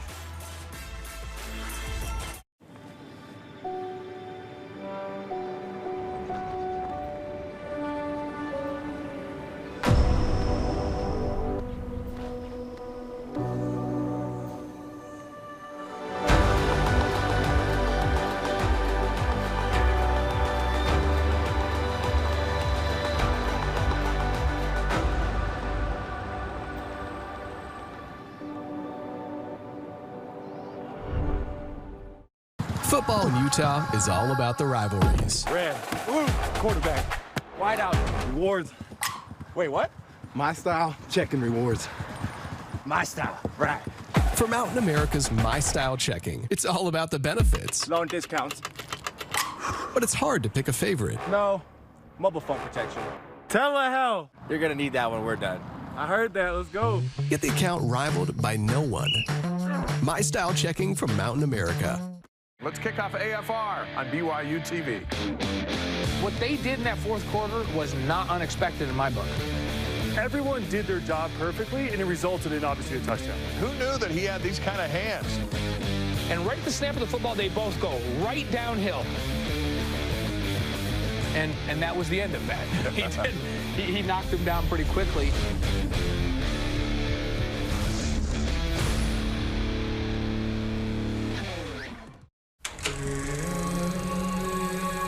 I was 4 years old when I left Zambia. My dad was born in Sheila, in the south of Italy. My mom is from Slovakia. We haven't really talked about it, never, not once. My dad doesn't really talk about his life in Serbia. I just really want to know who he is. And then discover who am I.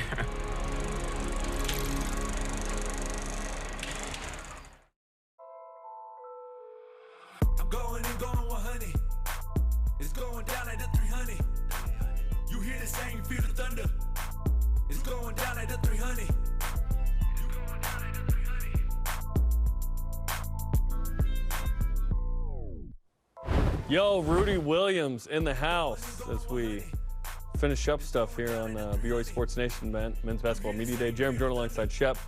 Rudy Williams in the house. Again, second appearance for you. You put a bow on Men's Basketball Media Day. We might have saved the best for last year.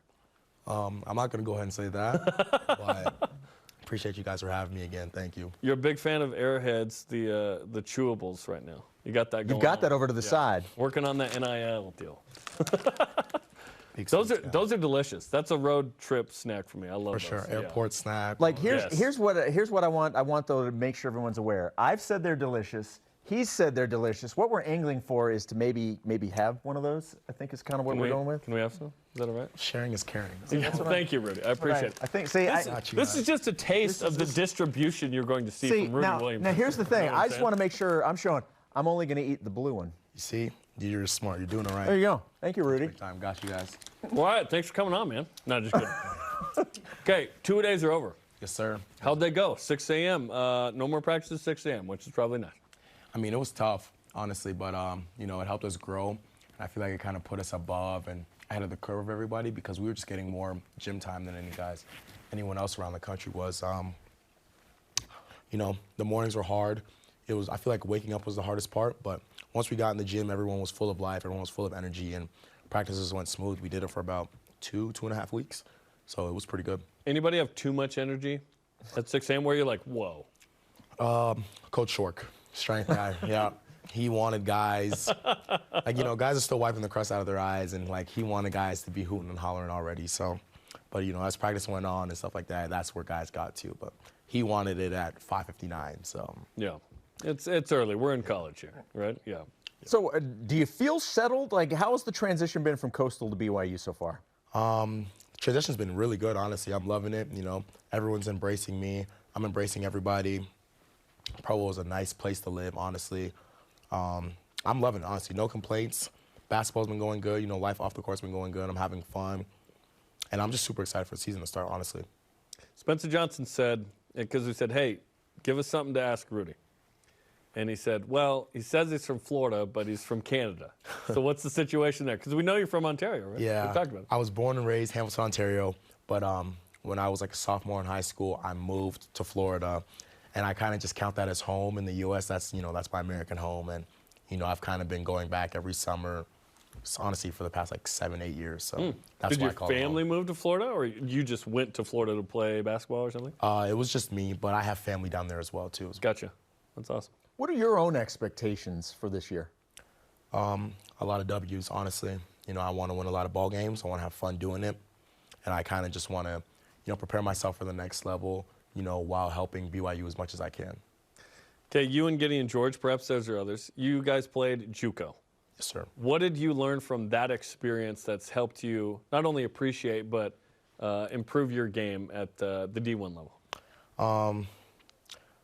I've learned that, you know, every day is cutthroat, and, you know, you got to bring it every day because someone's always gunning for your spot. You know, someone always wants to beat you and stuff like that. So, you know, that's what I've taken from, you know, my JUCO days. And, you know, you got to fight every day. And, yeah. A little more swag? Yeah, D1. honestly, you know, when you get D1, you kind of get taken care of a little bit more. Get taken care of a little bit? So, yeah. You did great, by the way, as the model for the uniforms. Appreciate you and Gideon and Spencer Johnson. Those pretty cool videos, pretty cool reveal at Midnight Madness. That was fun. The jerseys are just, they kind of just carried it, you know. We're kind of not the best looking dudes, but the jerseys, the jerseys. Agree to disagree. Carried. Look, You look like that was Jackson, very yeah. comfortable for you. Like that looks like something like that fits your person. Do you enjoy doing stuff like that? Honestly, yeah, I had fun at that photo shoot. You know, they threw a bunch of cameras in our faces, and you know, I kind of just embraced it. I was like, you know, we're here. I was like, you know, let's have fun with this, honestly. Yeah, Maddie and Emma are bringing it, right? Yeah. With social media. Shout out to our camera girls, Maddie and Emma. They do their thing for sure. They're doing a great job. And was it Spencer that said you're a natural point guard? He said he's always he's always communicating. He's on the phone. He's FaceTiming. He's always communicating with people. He loved that about you. Has that always been natural to you? Like I'm a point guard. I help distribute. I'll score when I want to score, kind of thing. Honestly, yeah. You know, I've kind of just always been the voice on the court, and you know, I kind of do that to separate myself from other guys. But it's been natural, and you know, I feel like that's what I need to do to help this team grow and help this team win. So I'm gonna do that. You know, I do it in practice. I do it in the weight room. You know, ask the guys. I honestly don't shut up. So. How's the chemistry aspect of the group? Because I mean, obviously that's part of on the floor and how you guys work together. How has that progressed throughout the off season? The chemistry has grown like a lot since, you know, first week of 2 days, and you know, even the summer workouts when school started and stuff like that. I feel like we're in the gym so much that you have no choice but to learn guys' games. You kind of know where guys are going to be. Like, I can tell you at the back of my mind right now, if Gideon doesn't have the ball, he's cutting behind somebody and he's cutting back door for a layup. And everyone knows it, but he gets a layup 2 to 3 times every day in practice, and everyone scratches their head. But, you know, it's just, you know, guys just have learned how guys play, guys' tendencies, where guys are going to be, and stuff like that. And, you know, it's helped us, honestly, grow as a team. And our chemistry is really good. We're one unit. Everyone's on the same page. No one has any personal agendas. And it's fun to play with a group of guys like this, honestly. Who have you sort of gravitated? Who do you hang out with most, maybe away from the court? Or is it more like the team hangs out? We don't really hang out as a big unit because that's 18, you know, really big, tall dudes walking around Provo. But I would probably say, like, me and Jackson, because we're roommates, obviously. And then I'm with G a lot, Noah, Atiki, and then Braden Moore as well. Braden, freshman, he's, you know, I've kind of taken him under my wing.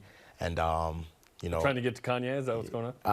No comment. But, you know, I love having Braden around, honestly. And, yeah. you know, he's super fun. No, Braden's great. Braden's great. He's got that high fade, man. Yeah. He's going for him. Let's go. Gully from Street Fighter. That's what we Nice. Drago from Rocky. Yes. That's what exactly. Exactly. With, so. We're talking to Rudy Williams here on BYU Sports Nation. We've had you on the show before, and you mentioned that, you know, Jimmer Fredette was one of the, you know, the first thing about BYU you had heard of. Now he's come back a couple times as Slick Nick. He's got the wig on and the mustache and the fat suit and whatnot.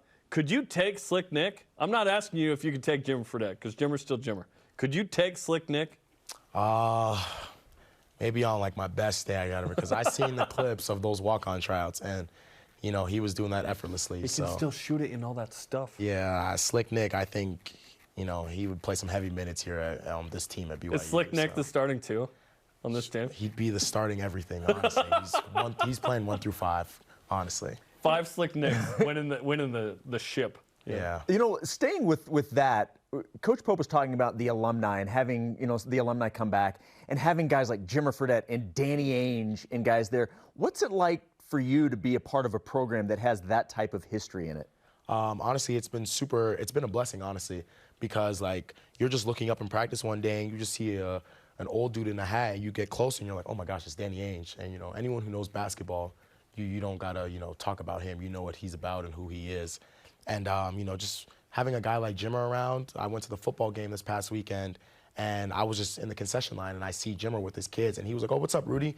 And I was like, oh my goodness, like, you know, like to me it's still surreal, because 12-year-old me would have lost my mind if Jimmer Fredette would have said what's up to me. But like, and now you just scream inside. Hey, 40-something-year-old me would lose his mind if Jimmer called me by name. So like high pitches that break glass type stuff. No, that's awesome. Yeah, it's been pretty cool to have, you know, high-caliber people, high-level guys, you know, in the game of basketball, just, you know, kind of at your disposal, and you kind of see them that it becomes normal.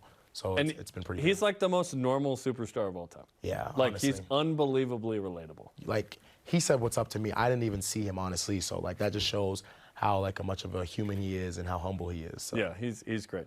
Okay, between now and the start of the season on November 7th, what do you feel like you and this team needs to get done to prepare for that?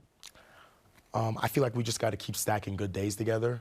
Honestly, I feel like we do a good job of that. Coach Pope and the staff, like, the way they schedule practices, we'll go 2 days and then we'll get break. And then we'll do another 2 days and stuff like that. So, they keep us fresh.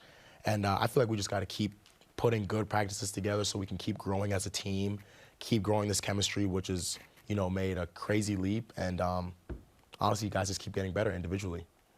Okay, well, thanks for coming on the show. We appreciate the airheads. Always tasty. Yes, thank you. And we'll see you next week at the Blue and White scrimmage. And best of luck in the secret scrimmage. Yeah, I don't know who we're playing. I think it's the Lakers or something. Yeah, I think you're playing the Lakers. Yeah. Russell Westbrook's going to complain about something. Yeah, it's going to be great. Thanks, Rudy. Yeah, I appreciate you guys. Thank you. All right, join me. I don't know why I'm getting top billing on this. Join me, Greg Wrubell, and Mark Durant this BYU basketball season for complete coverage of every game on BYU Radio. Coverage begins 1 hour before tip with Cougar pregame live on BYU Radio and the BYU Radio app. Coming up, we put a bow on this 2-hour edition of the program. This is BYU Sports Nation on Men's Basketball Media Day. BYU Sports Nation is presented by the BYU Store, official outfitter of BYU fans everywhere.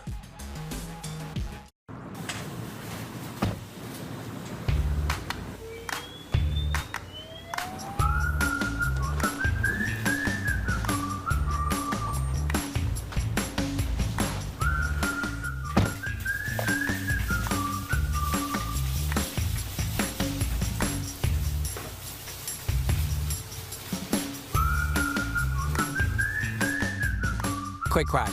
Wash all you want. Don't drive dirty. Life is full of competition. It helps measure progress, pushes us to improve, and whoops, it can be a whole lot of fun. BYU TV has its own kind of competition shows where sportsmanship rules, teamwork wins, and good character triumphs. I wasn't just gonna leave you there. Whether it's about families competing or life lessons being taught, you'll want your family to see it together. Download the free BYU TV app today. 10 seasons going from never knowing to finding answers. Wondering how you belong to finding where you fit.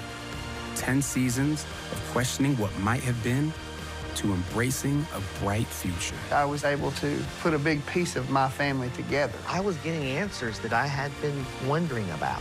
On Relative Race, new beginnings, new adventures, new connections. Stream a new season of Relative Race Season 10.